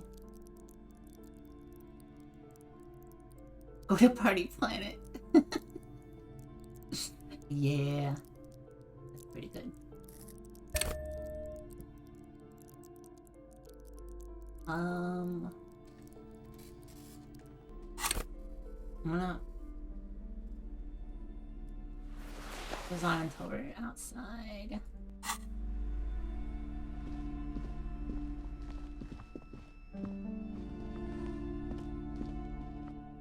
These shelves are overburdened with books from the same series. You see the name Dick Mullen over and over. A couple of spook novels hide amidst all the detective books. Thrilling tales of spycraft and daring-do. What do they display? Crime fiction is a disgrace. An asinine misrepresentation of the physical attributes of the arduous everyday work of actual police officers. These books greatly overstate the excitement of police work, glossing over how long it takes to actually follow up on leads and eliminate dead ends. What's more, they completely ignore the psychological hardships of year after year coming into contact with people during the worst days of their lives. Yeah, take drugs, punch everyone. But only IRL, yeah. Not a single mention of all the stress this work creates upon the officer's family. Detective fiction just doesn't tell the truth at all. Now, would you like a list of all the books found on the shelf? Sure thing. You see Dick Mullen on the job. Get Me Mullen. The Stalwart Adventures of Richard P. Mullen. Dick Mullen and the Murder in the Orchard. The Sordid Affair of Dick Mullen. A killing is declared. Dick Mullen in the Murder House. The Final Case of Dick Mullen. An obvious lie. Dick Mullen in the Clock Tower. The Ordeals of Dick Mullen. Dauntless Dick. Dauntless Dick. Dick Mullen's Funeral Pyre. The Murder of Dick So many Mullen. dicks, yeah. Dick Mullen dies. Oh no. Turns out he faked it to solve a case. Are there any more? Yes. There's also The Dame Who Did It. Farewell, My Mullen. Faking death seems to be a common trope in the Mullen series. The morbid tales of Dick Mullen. A dark tide turns. Tragedy calls for Dick Mullen. Another one with fake death. And, of course, Dick Mullen, the murderer. In order to catch a murderer, Dick Mullen must become the murderer. Of course. After all this, you still haven't found the answer to the one question that matters. Who is Dick Mullen? Yeah, who is he? Your attempt to grasp at the answer fails. It seems very close by, pulsating just out of reach. Storekeep, what's all this crime fiction? Oh, crime, robberies, murders, even sexual crimes. We're fortunate to have Dick Mullen and his stories to sort all that out. You're a police officer, apparently. You should buy all of these. They really do teach a person how to be a proper detective.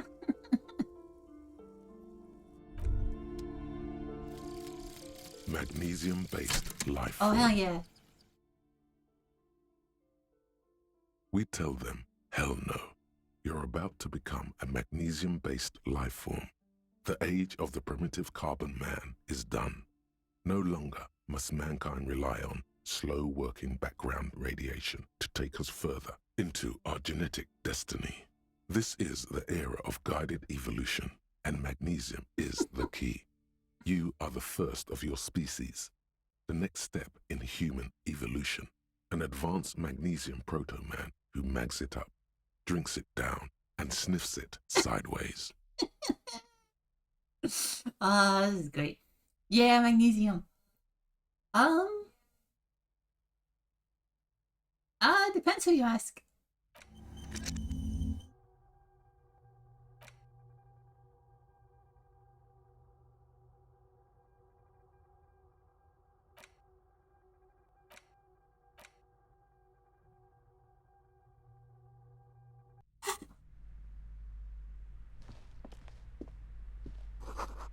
A quaint picture book brochure, very colorful. It's a tome. It's a tome of fascist magic, rather candid. The plaque on the shelf reads, Biographies of Famous People. You see a large variety of names, none of which ring a bell. Starkeep, anything of note? I would say The Greatest Innocence. Yes, most certainly. It's an important educational tool, delving into the depths of history, religion, and their relation to innocentic power. Who or what is an innocence? A very influential historical figure. But surely I don't have to tell you that. You're a law officer, and law officers have at least some education. You don't know. She don't know. The book is also very daring. The author aims to re-examine the universal understandings of the innocentic system, creating a fresh vantage point and a shift in the tired order of things. I thought it was about which of these innocences is the coolest and greatest. Perhaps for a layman, deep analysis is necessary to peel back the multi-layered meanings. Do her words seem vague and abstract to you? Yes. So you recommend it? Certainly. It's prudent for a person to have at least an elementary understanding of history and society. Imagine the chaos we'd be in otherwise. I feel like you should get this one. Definitely. It's important somehow. There's something personal inside. It's a little cheaper, but through the display. Browsing through all the books already. with all their names makes your head spin. None of these seem important or relevant. It's all just vapid egoism. Suddenly, a particularly odd title catches your eye. It reads, High Speed Love, the tragic true love story of Jacob Irv and Alfie Delatraz, by one Cecilia Averbrook. High Speed Love chronicles the romance between two of the finest tip-top tourney racers in history. One of them is the madcap driver, Jacob Irv. His blonde mane graces the cover. Next to Irv's life story, you see a slim biography of an Occidental rock star called the Anti-Star. He's famous for shooting morphine into one of his eyeballs and cocaine into the other. Whoa. Can you absorb drugs through your eyes? Next to that, Revacholian radio personality Guillaume Bevy stands in front of a rundown drug den. He's a permanent fixture on Channel 8, reporting on real-life crime and ruining cops' days. I really must insist you buy one of the books. Reading them is not for free. Do still browse, though, but not too long. Isn't this the iBarbie? I'm sorry, I did not mean to rush you. You are browsing. Go ahead. Take your time. Time is commerce.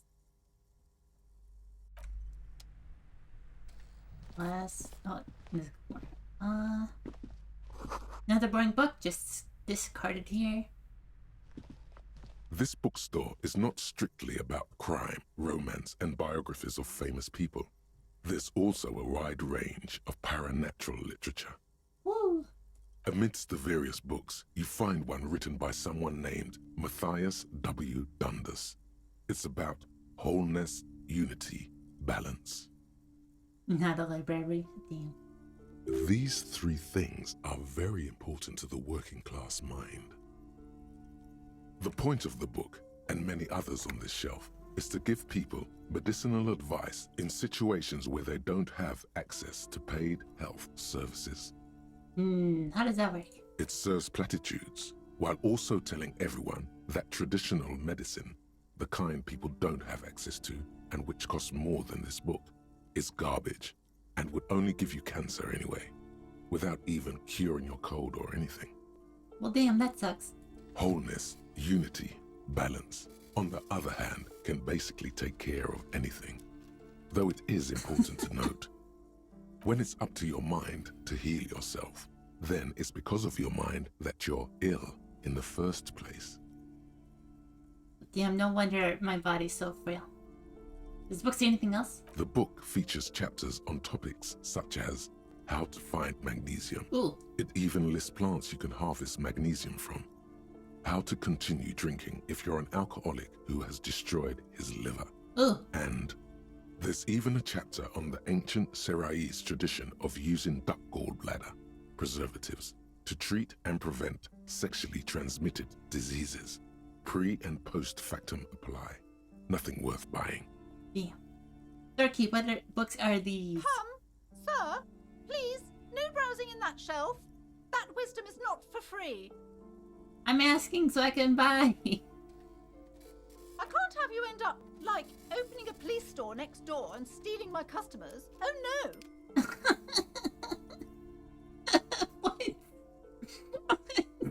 What even is that? Police store, but still customers. Several maps have been attached to a bulletin board hidden inside the alcove. They're held up by small pins. The board has come loose from one corner. The maps look old and faded. Your eye catches a map of Insulinda, a map of Revachol, and a map of Martinez. Look at the map. This large map displays archipelagos. You see a constellation of small dots on the light blue emptiness of the Insulindic Ocean. The largest in the northeast is La Caillou. You are here. Another far away in the southwest, Seminese Islands, Ile de Fantôme. Ozon, Laurentide, Fas a la Mer, Archipelagos, North Arcade Islands, all just specks of dust on the vastness of the Insulindic. On the edges of the map, the color fades into a blur of dotted lines, black and white, disintegrating into mathematics. In the northeast, a dust mite stands on the north coast of Caillou in a bookstore. It's you. Look at the edges. The ocean breaks apart into a tangle of cosines and azimuths, all pointing into pale nothingness. Windy is the north azimuth. Grad is the northeast azimuth. Samara is the east azimuth. Seo is the west azimuth. Isolas, they're called. Connections to other worlds. Words past the Insulindian, unknown to you. You only know you've never been there. Wow. You have little idea what they are. Distant stars, gods, but looking at them makes you feel almost non-existent. Whatever they are, the Isolas are immeasurably large compared to you, and very, very far away. We're so tiny. Perhaps they are gods, gods of distance and outer dust. Look at Revachol. The north coast of a verdant island is shattered by the delta of a river. It is the River Esperance. Countless bridges put the shards back together, connecting city blocks to river islands. La Delta says a great artificial heart in the center, teeming with life forms and construction. To the east, rolling hillsides, Le Jardin, Stella Marie, the suburbs of Saint-Baptiste, swallowed up into the megacity. They sound rich to you. This is Revachol East. And west? Hudon. It's somewhere to live. Not bad. Then there's Jamrock. It's bad. People shouldn't live there, but they do. Then Forberg. It's almost as bad, and much larger. Then Coal City. It's the worst. In Martinez? It's so small you can't even see it on the map. No, wait. There it is, north of Jamrock, the strip of coast next to the Greater Revachol Industrial Harbour. It looks downright despondent. It's almost Coal City, to be honest. No, this is somewhere to be. This is all you have, but it's still something. Streets and sodium lights, the sky, the world, you're still alive. Alright, what about Martinez? It's not really a map. It's a tourist thing. A picture postcard with buildings on it, drawn from an isometric perspective. A date in the upper right corner says 48. What year was this? 51? Still, it's detailed. Could be pretty useful for scouting ahead. You see the jagged boxes of an industrial harbor, even the whirling in rags there. Turkey, can I buy these maps? I'm sorry, officer. The map of Martinez is the only one available. The other two are not for sale anymore. And besides, you could scarcely afford them. How does she know I'm broke? They're quite valuable, though they might not look it. The map of Martinez is 90 cents, though. Why is the one of Martinez so cheap? That old thing? It's an out-of-date map of a tourist location that never was nor came to be. From when some design studio people tried to spruce the place up 4 or 5 years ago. They also renovated the horse statue, set up those coin-operated viewers, and designed the new street lamps.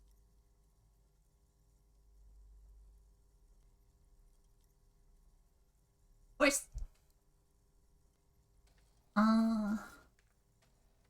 The place does not look like a successful tourist trap, does it? What happened? They didn't get that far, for some reason. A shame the project never got going. Would be nice if someone fixed Martinez up. All these ruins are bad for business. Yoink.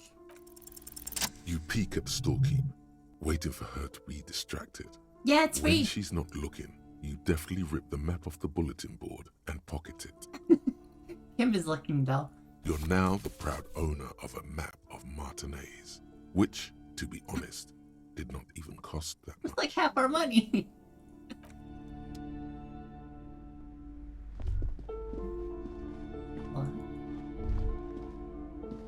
Everyone knows the most interesting thing about fascists was the magic. Yeah, I guess so. Oh, wait, I'm gonna check here.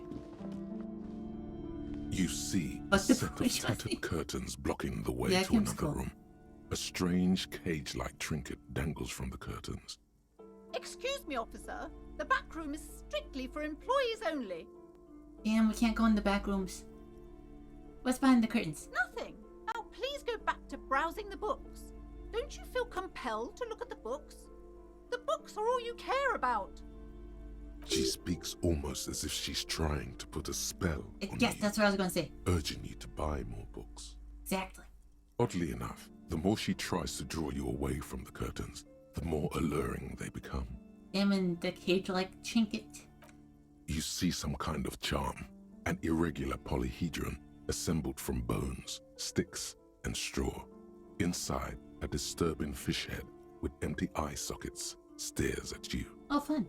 This is a traditional Seminese ward, meant to provide protection against ill luck, bad dreams, curses, and other supernatural scourges. And who were the 70s? Inhabitants of Ile de Fantôme, the Seminine Islands down south. Aside from poking at it suspiciously, there is nothing else to do with the fish head charm at this time. It's time. The curtains remain shut before you. Hold them open. Just as you're about to pull apart the curtains, the petrified voice of the shop owner cries out once more. Sir, don't touch that. I told you it's off limits for the customers. But I'm a police officer. I have a warrant. I don't need a warrant. I'm the law. I'm sorry, cop. I'm so sorry. Don't report me.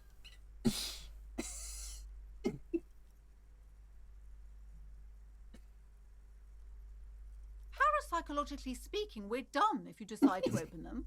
I won't be held responsible for the consequences. It's too dangerous. Well.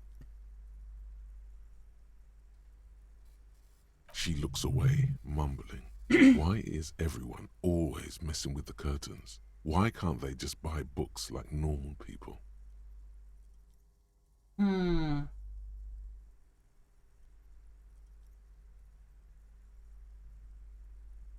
Oh, these are all good options.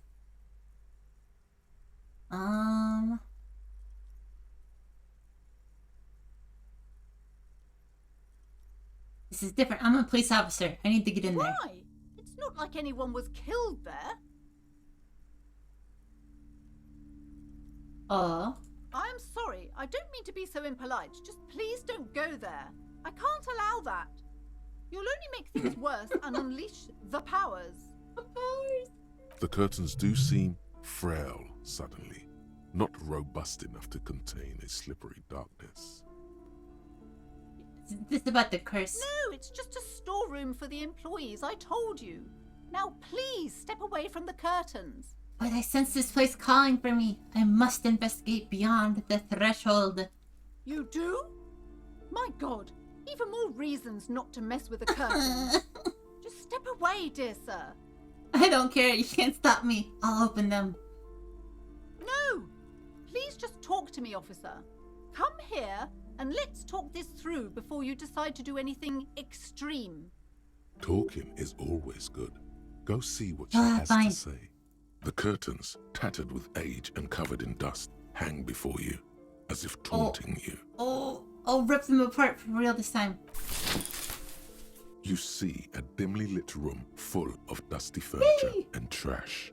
A doorway stands in the back, covered in dozens of scary little Seminese wards, your shadow looming over it like an omen. I warned you, you're unleashing forces beyond your understanding.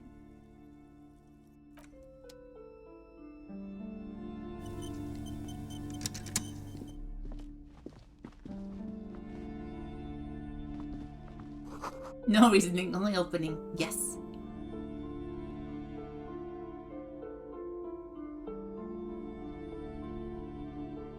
Oh, is that conversation different? Otherwise, oh shit, I wasn't looking at the screen. What did that say? Vaguely androgynous portrait of a man. Nice. A heavy door with a missing handle stands before you, covered in dozens, if not hundreds, of Seminese trinkets and charms. It appears to be locked. Knock knock. Only an echo. No one is there. A hollowed-out, dark echo. Oh, break down the door. Break down the door.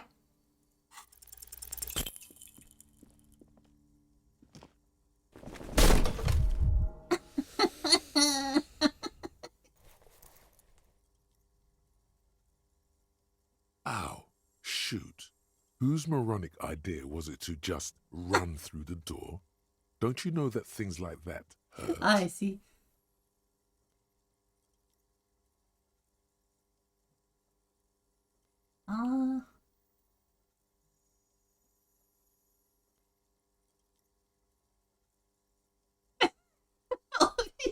Oh, these are all good options. I deserve this. My body deserves to suffer for being this weak and disappointing. Are you alright? These looked pretty intense and painful, I must admit. What is going on there? Are Nothing. you really trying to break down the back door? No? I warn you, don't tempt the spirits, officer. Don't tempt the spirits or you'll damage the holy wards on the door. It barely looks like you've done any damage to the door, however. It's still locked and closed, covered in dozens of little charms and trinkets. Kim, fetch me a crowbar.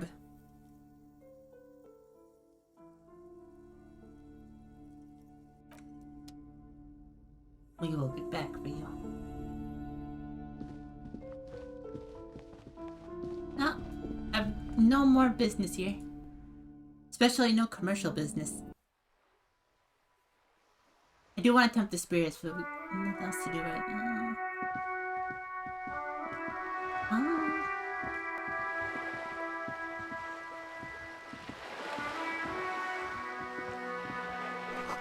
To Roundabout North. Campsite apartments, Martinez Peak. Yeah, it reads broken window.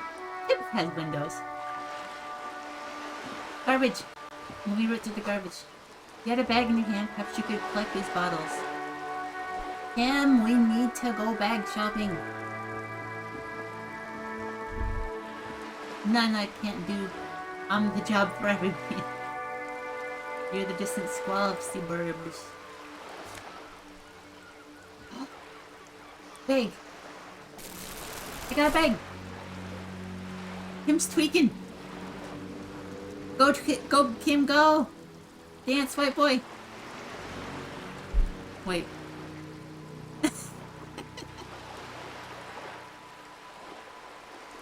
Never mind.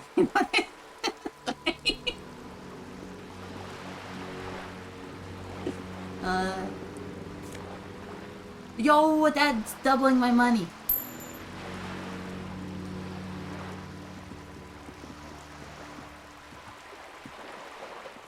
I don't know. A splatter of bullet holes lines the wall.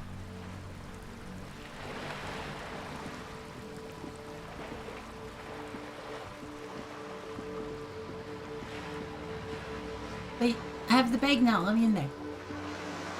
Yes? Oh. Let's look at this one then, fella. I think you know I can't remember anything. No response. He just arches his brow. He's having trouble processing it, believing it even. I feel like I must repeat this. I don't remember anything. There was heavy drinking involved. Have you tried concentrating on something other than your personal affairs? What? Why would I do that? What's wrong with personal affairs? Not a fan. It's just the nature of lieutenancy. The RCM deploys a self-styled structure called the Decomptage as its chain of command. Every lieutenant is responsible for 2 sergeants and 8 officers. That means the average lieutenant has to deal with quite a few personal affairs. Even you know this. Oh, awesome. I know this. I'm completely lacking in basic information about even this organization we're in. Can you help me? Fine. We should get through this day first. Off hours begin at 9 p.m. If you're still having trouble then, I can give you an orientation. Awesome. What should I concentrate on? Try work. The case at hand. It can work miracles. I'm afraid this is a medical situation. Really? You look fine to me. No, I need more magnesium. I'm taking serious, unbelievable damage here. This psychodrama is unbecoming of an officer. Clearly, he prefers to think you're malingering. He cannot fathom that anyone could drink so much as to retroactively erase their entire life. It's not psychological. Some sort of major brain damage has occurred on an unprecedented scale. Then you should consider seeking medical attention. You can use the radio in my kinema to call your station's Lazareth. Was there anything else you wanted? Nope, that's all. How to equip that?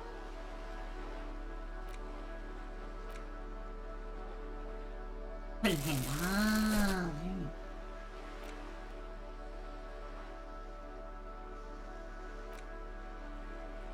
The worn map features the patchwork grid of the streets of Martinez, with directions to appropriately touristy locations. Year 48 resides on the upper right corner. The bum building. Trace the path through the grid. Your finger moves through the various streets, across Rue de Saint-Ghislain and Rue Saint-Cypar, over Saint-Brun and Martinez North. Finally, coming to a halt on the spot where you are currently standing, although the map gives no such indication. Yeah, I'll get the itself. bottles. For a more detailed view of the map, go to your journal and select the Map tab. The map away. Yeah. Ooh.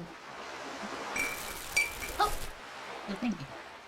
This coin-operated viewer is facing south.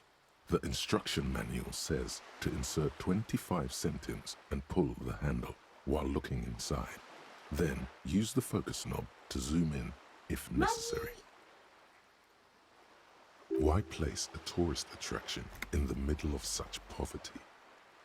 What's a tourist attraction doing here? There was a revitalization project in 49. A design studio tried restoring Martinez to its pre-war glory. It didn't stick. What happened? They got as far as the street lamps and the statue on that intersection. Then something went sour. I suspect that something was Everard Clare, the union leader. He muscled them out. It's how it usually goes around here. Cool. I dig organized crime. It's the best. That's odd. I could swear you were a police officer. Something like that.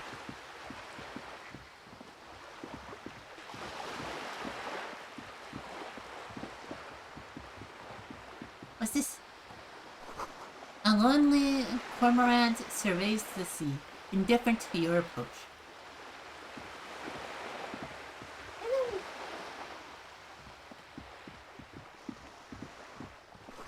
The belly of this boat shines like it was recently painted. Oh, we can go this way. Oh! Are you trying to sneak up on me? Come to slit my throat in my sleep? You're definitely sleeping. You're definitely correct. Or nothing wrong? Probably. Most people do things wrong. Apparently, she doesn't like people standing behind her back. A lot of people don't like that. Logic error. She is not sleeping right now. Aha! Yes! Pig's come to take me out. Trying to snuff me out. Are you sleeping right now? Don't get fucking clever with me, pig.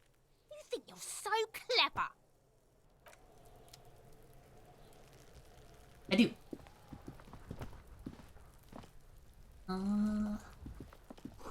Baronhouse, this won't be of use until the snow melts. There must be another way my into God. the building. What?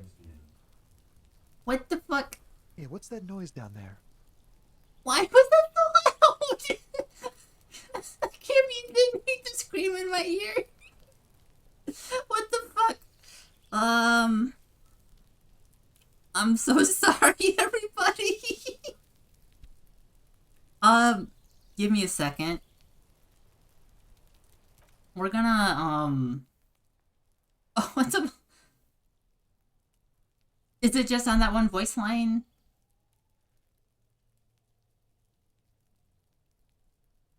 Okay, okay. I was gonna go fuck with settings more, but if it's just the one, that's... Oh, jeez, what the heck? Yeah. Everyone's awake now, right? Kim jump scared, yeah. Ugh.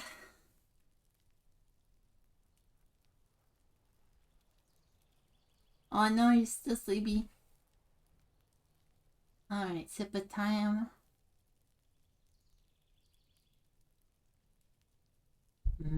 Key. Num num num. It's been a week and now they show up? Balcony with a view to the yard and the hanging. Chairs and tables eaten by rain and rot. Rain, were the tables yummy? Another splattering of bullet holes in this wall.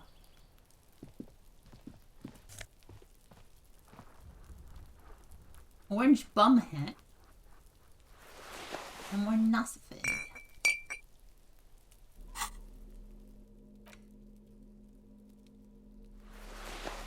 Oh yeah, we were gonna take these off.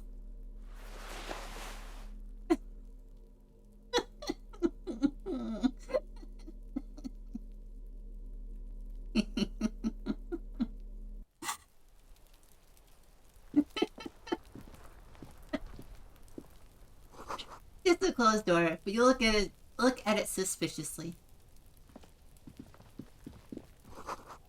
These barrels are half full of rainwater. Doesn't look like we can get in the greenhouse. Oh. That smoker up there could be a witness. Talk to him. No, but I can't get up there from here. Can I talk from here? You see Oh, I a can't. young man on a balcony nursing a cigarette. His eyes have been following you for a while. No pants. Pants get in the way. Not looking for any trouble, officer. Like the cold, his shirt hangs unbuttoned. What the heck? It's the voice of someone who has something to hide, my liege. My liege. No trouble for me. I just want to know what's going on here. I don't want to be seen talking to the gendarmerie if that's okay. I just want to finish my cigarette. Don't let him go. This could be your witness. The balcony has a great view of the whole thing.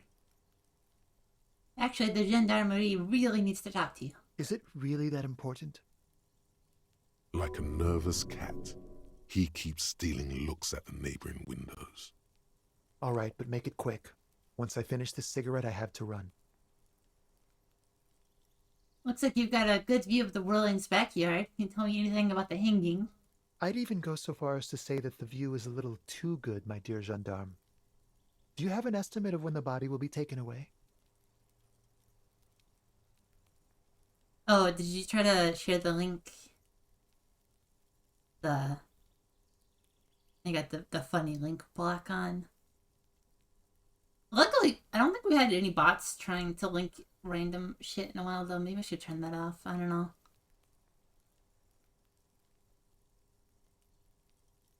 You can post it on the Discord, and then a mod can post it over here, though. We will remove the body as soon as possible. Now tell us, where were you last Sunday? Oh. You already asked me that, didn't you? Oh, did we? Wait, is someone else investigating the lynching? Did you look at Kim? No, not you two. Some more muscular type.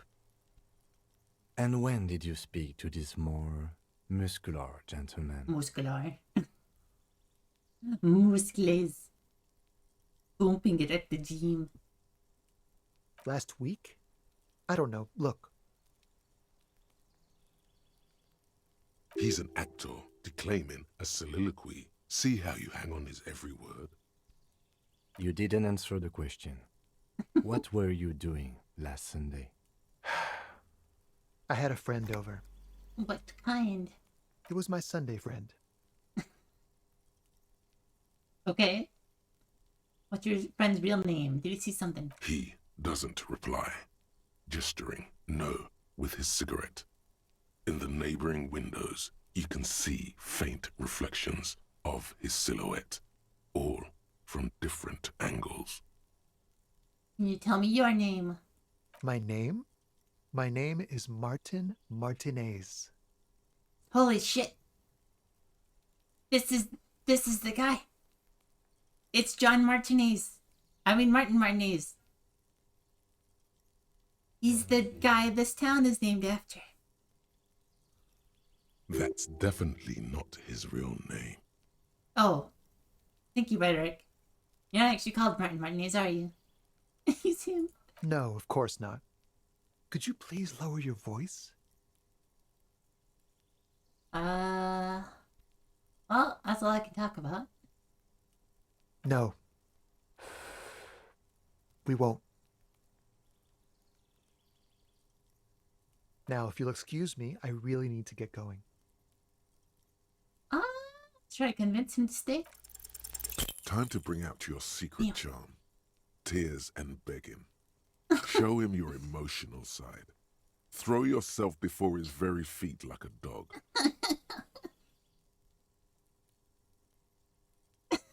Please don't go. I'll stop drinking. I'll take the trash out. Just please don't leave me. Trash? Listen, I really have to go.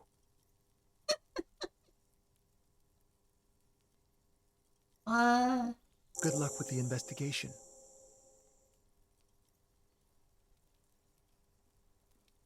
Bye-bye.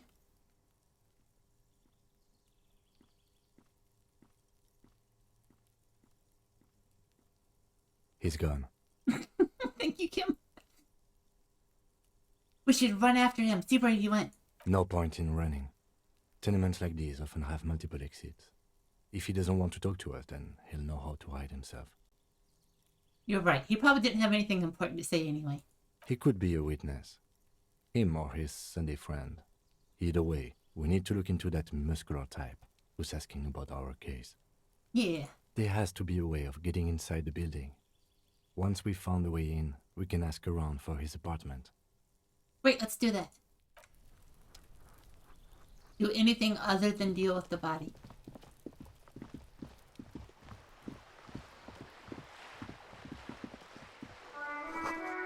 Rue de Sanctus Lane, roundabout north.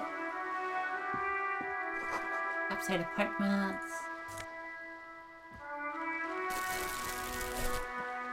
More money. Inside the frame of a motorcycle in repair and the tools used to disassemble it. Hey, up here, piggo. There's a girl up there. Did she spill the pint?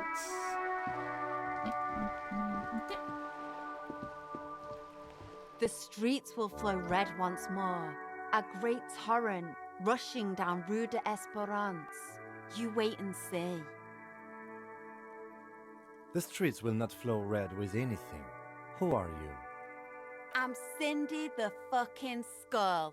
What else do you want to know? Date of birth, blood type, the last time I was tested for Hep C. That's a cool name. Yeah. Heckin' edge.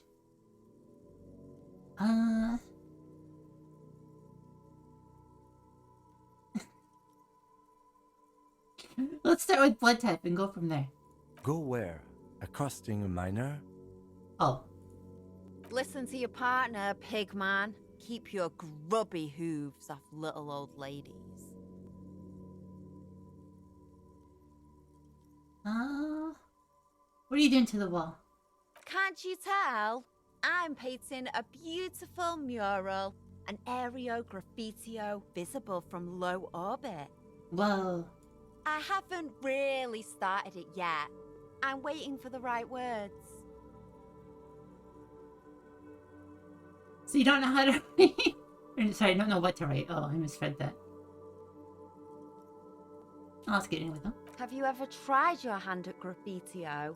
When faced with a blank wall, most people write unimaginative stuff, like pigs go home and Mona was here. Yep. We rarely see pigs round here, though. Just union cats. And my name's not Mona, so... I have an opinion on this. Want to hear it? Yeah? I love public art. Don't mind us. Keep doing what you're doing. Thanks. I'm sure the inspiration will come to me now that I have an official RCM stamp of approval. She means the opposite. You keep looking off to the side. What are you looking at? The lieutenant furrows his brow at another one of your eccentricisms. That's again not what it said. Nods disdainfully toward the woman performing maintenance on the boat dock next to the pier. Hatred, disgust. It's difficult to tell which of the two is more present in her girlish features. The woman on the boat does not notice her staring. That is on her. Someone's got to keep an eye on her. Ozon is an archipelago 2 days' travel away from Rivershore. Its moneyed residents, used to posh restaurants and upscale boutiques, rarely have reason to visit Martinez. Fancy types. Who is she? Probably the Wild Pines rep. We should talk to her. She's a professional negotiator, though. I have the feeling she will be very cooperative while telling us nothing. Damn. Good thing I have the big brains. You should take the lead. Ask her unexpected questions, you know? Do your thing. Don't be afraid to get a bit wacky. Throwing her off is our best. Oh, heck yeah, that's my specialty. Good idea, piggies. Run along now. Fuck her shit up good. Impound that boat while you're at it. I'd like to watch her swim back to Ozon. Do you know anything about the recent murder? I ain't no snitch, pigstein. Pigstein? Go forth and forage in someone else's shit. No shortage of squealers in these parts. Actually, there is a shortage of people who talk to us in a normal, calm, informative manner. Thank you. We weren't put on this earth to make your life pleasant, fucko. Catch you later, Cindy. Watch your back, ungulate. You've got eyes on you. Damn. So edgy. Oh, yeah, it's good. This person. Oh, more magnesium, yay!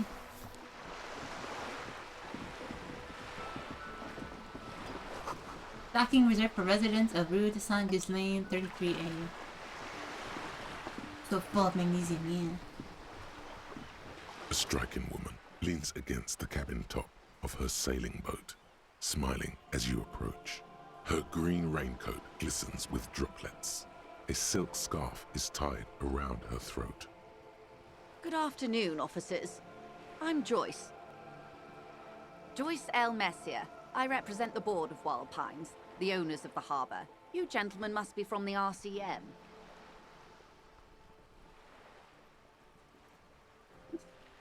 RCM? What is that? I'm a little foggy here. I meant you, the Revachol Citizens Militia, the police.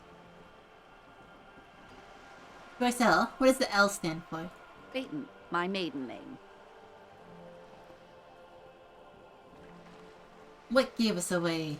Nothing, honestly. I've said it to every drunk in town, and you're the first one who's responded. Relax. She meant it in jest. Don't shake her hand. I'm glad to see you here. I was dispatched to handle a strike, not a lynching. Anything I can do to assist the RCM in this matter, I will, gladly. That is good to hear, madame. My colleague will take the lead on this interview. I should let you know that he is recovering from an unusual medical episode. Very unusual. But I can assure you of his ultimate competency. Jim's got my back. There's a trace of irony in his voice. Mischief, even. This is a tactic. Yeah. It happens quicker than a shooting star. But did the lieutenant just wink at you? Wink. How interesting. I wish you a swift recovery. In the meanwhile, you have my full cooperation, and the full cooperation of the Wild Pines group. You're on a boat. Why, yes I am.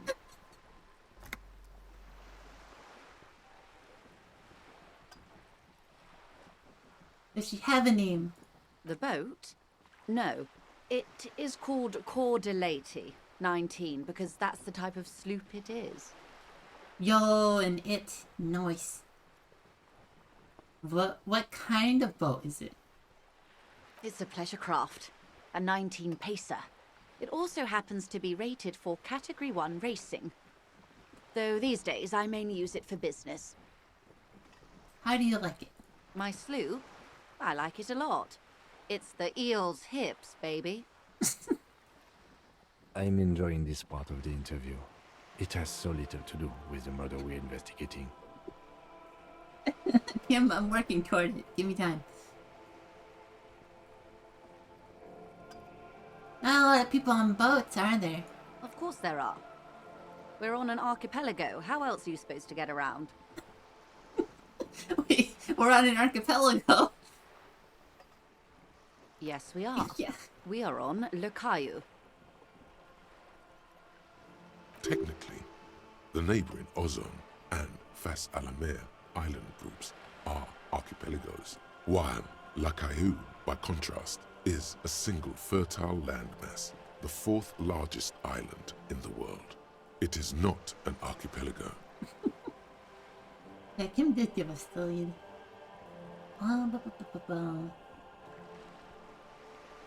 Wait, I thought Le Caillou was one big island. Okay, if you want to get technical, the point is we're all on islands here, and sail is still the most expedient way to get from one island to another, especially when you're in a hurry to resolve a strike. Understood. About this boat of yours. She nods attentively. You have a license for it? Officer, I assure you I'm a highly qualified pleasure craft operator. The crowns of her teeth are porcelain, white as the boat's hull as she smiles. Her nonchalance might be related to something called the Wayfarer Act, a law that says she doesn't need a license. Sly fox, you're not aggressive enough to harass her further on this. I think I have a handle on the boat thing. Good. Tell me about Wild Pines. What do you do? What we do? I'm afraid I don't speak for Wild Pines as a whole. It's a giant undertaking. There was a touch of discomfort there. She wants to merely represent. what do they do? The Pines' core competency is logistics. Container shipping, freight, that sort of thing. See those airships there, blinking? Those are the shipping side of things. And that is the terminal.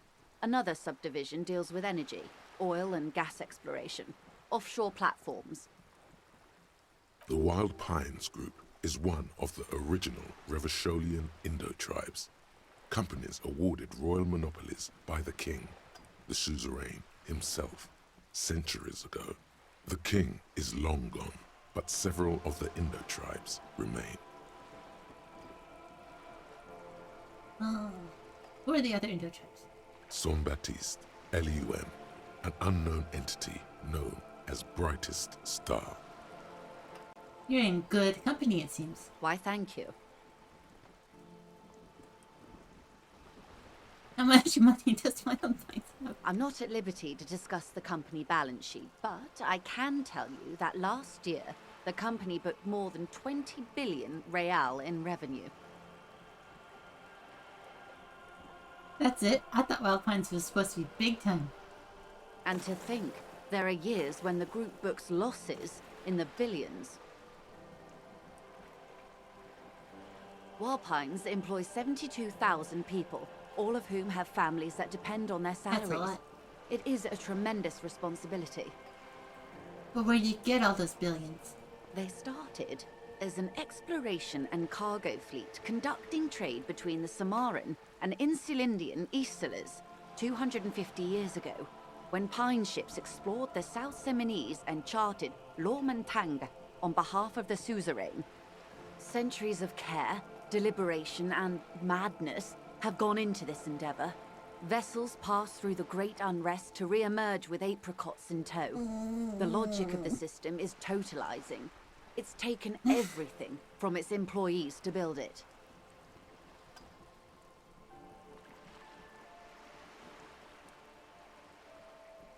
Thank you. Probably helps to start out with a royal monopoly. You know more than you let on. Certainly it helped, but most of the original Indo tribes have failed or been absorbed. To survive, Wild Pines had to grow and adapt. No suzerain did that.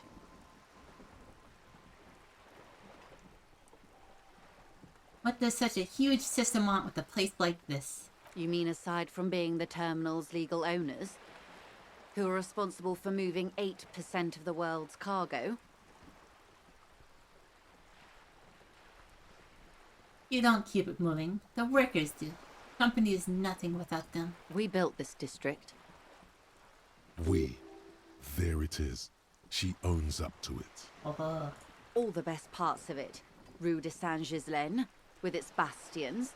The plazas Meteor and Mosaic. Even some of the old street lamps have been put back thanks to the investments from the WP. Before Martinez was swallowed by the industrial harbour, even before it was part of Revachol, long before Terminal B was erected here, the Pines built it as a resort for its Revacholian employees. A company getaway, for a weekend or a summer holiday. Then came the revolution. But that's another matter. I'm here to make sure the Pines can fulfill their responsibilities to the place they built. You can tell me about this strike? Everything. Right up to, but not including, trade secrets.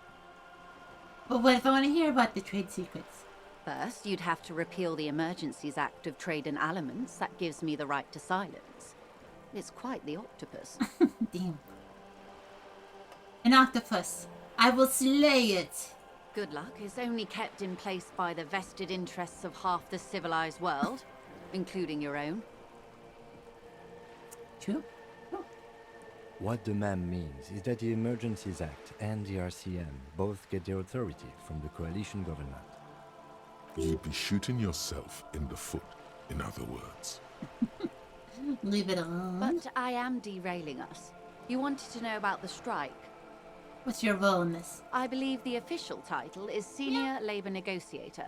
In practice, I'm a grocery clerk. I relay the union's demands to Wild Pines and return with Wild Pines' counteroffer. And how are the talks going? They're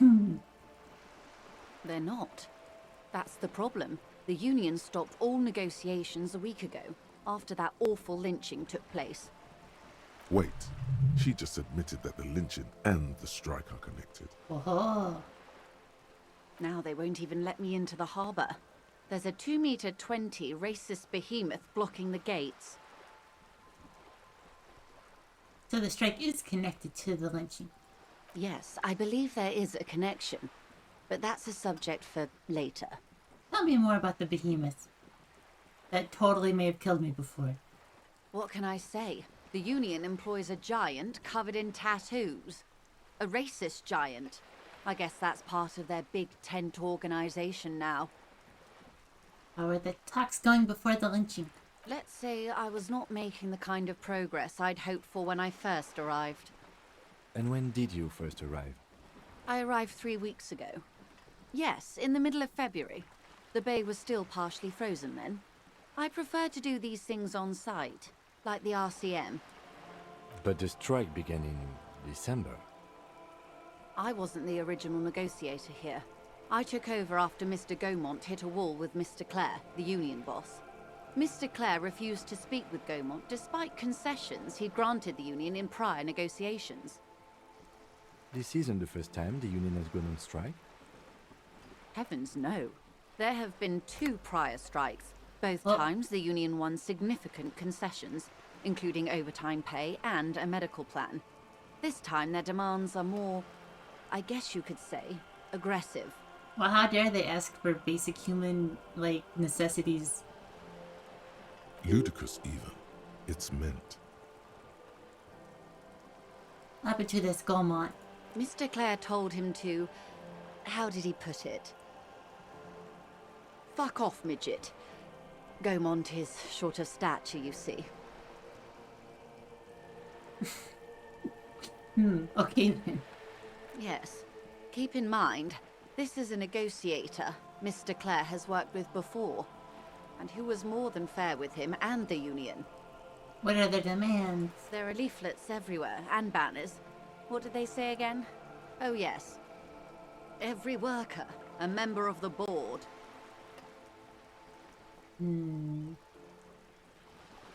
Most of the workers probably don't know what that means.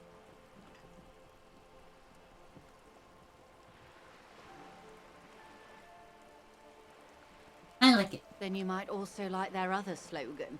Demand democracy. Oh yeah, that's a good one. Personally, I don't think it has the same pizzazzo as every worker a member of the board. What exactly do they mean by it, though? It's quite simple, you see. Every time the Wild Pines group makes a decision about what, about anything really, it needs the signature of each of the 2,200 workers in its Martinez terminal. Yeah, that's reasonable. Just so you understand, this is but one of 22 terminals owned by Wild Pines. Essentially, not only are they kings of the company, they are also kings of the 72,000 employees of Wild Pines Group.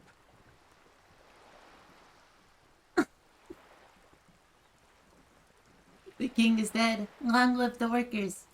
That may well be. It's not up to me to decide who is king, but as negotiations go, it's not a swell start. What are you going to do? I'm not sure. Naturally, I assume that was just their opening position, a hard-nosed tactic with a side of mockery. But there's been no follow-up, just the same nonsensical slogan repeated over and over again. And now, people are getting lynched, I hear. Behind the whirling in rags. A disastrous situation if there ever was one. Excuse me, from whom did you hear about this lynching? I first heard it from the bowyer at the gates. The one whose very name advertises his aversion to work. I think he said it was, "Call me mañana." This checks out. Tell me about the union boss. Everard Clare is a man of the utmost integrity. If you can say one thing about him, it's that he always puts the interests of the workers first. Really? Of course not. Everard is fantastically corrupt. I imagine he has a thick, viscous goo where you and I have blood. You mean Manana wasn't his name? If you were to prick it with something sharp, you could see it oozing out. A knife, maybe? No, a rapier.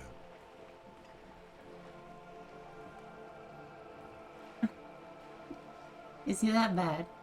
He is the most corrupt individual I have ever seen, and I deal with men like him for a living. If there is anyone more venal, more irredeemably nepotistic, then it's his twin brother, Edgar. There are two of him. Yes, Edgar looks exactly like his brother, except for that lazy eye. He also talks exactly like Everard does, and when one's term as foreman is up, the other takes over. It's how they circumvent the term limits, you see, with a funny little switcheroo. While in office, they've embezzled God knows how much of their workers' dues. It's both, yeah. Porque no nos dos. What about the union itself? The Débardeurs Union was once a perfectly normal institution. 20 years ago, anyway. It must not have been easy to establish under the Emergency Act, but they did it. I can respect that. Organised labour at its best, as they say. Then something happened in the local chapter elections. The brothers Clare came and transformed it into a... how do you say? A mob. The Débardeurs are a crime syndicate. Sad as it may be, I suspect we'll be forced to cooperate with them. Refreshingly honest, officer. The company has tried appeasing in the past, but I'm afraid our concessions have only emboldened Everard and his brother. And your opinion, detective, if I may ask? I'm a curious and talkative person, you see. Would you say the Débardeurs Union is... I'm also curious and talkative. I say, having not said anything for a minute.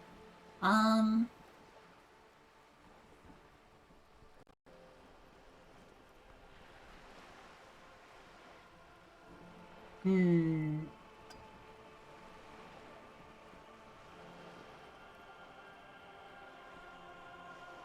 it sounds like they're a giant leech. Indeed. And a hungry one. Sadly, Wild Pines have cooperated with what amounts to a crime syndicate for 2 decades. However much you feed the leech always hungers. Said something happened in the elections. I'm glad you asked. There was a woman, the previous forewoman of the Union. She disappeared. Oh no.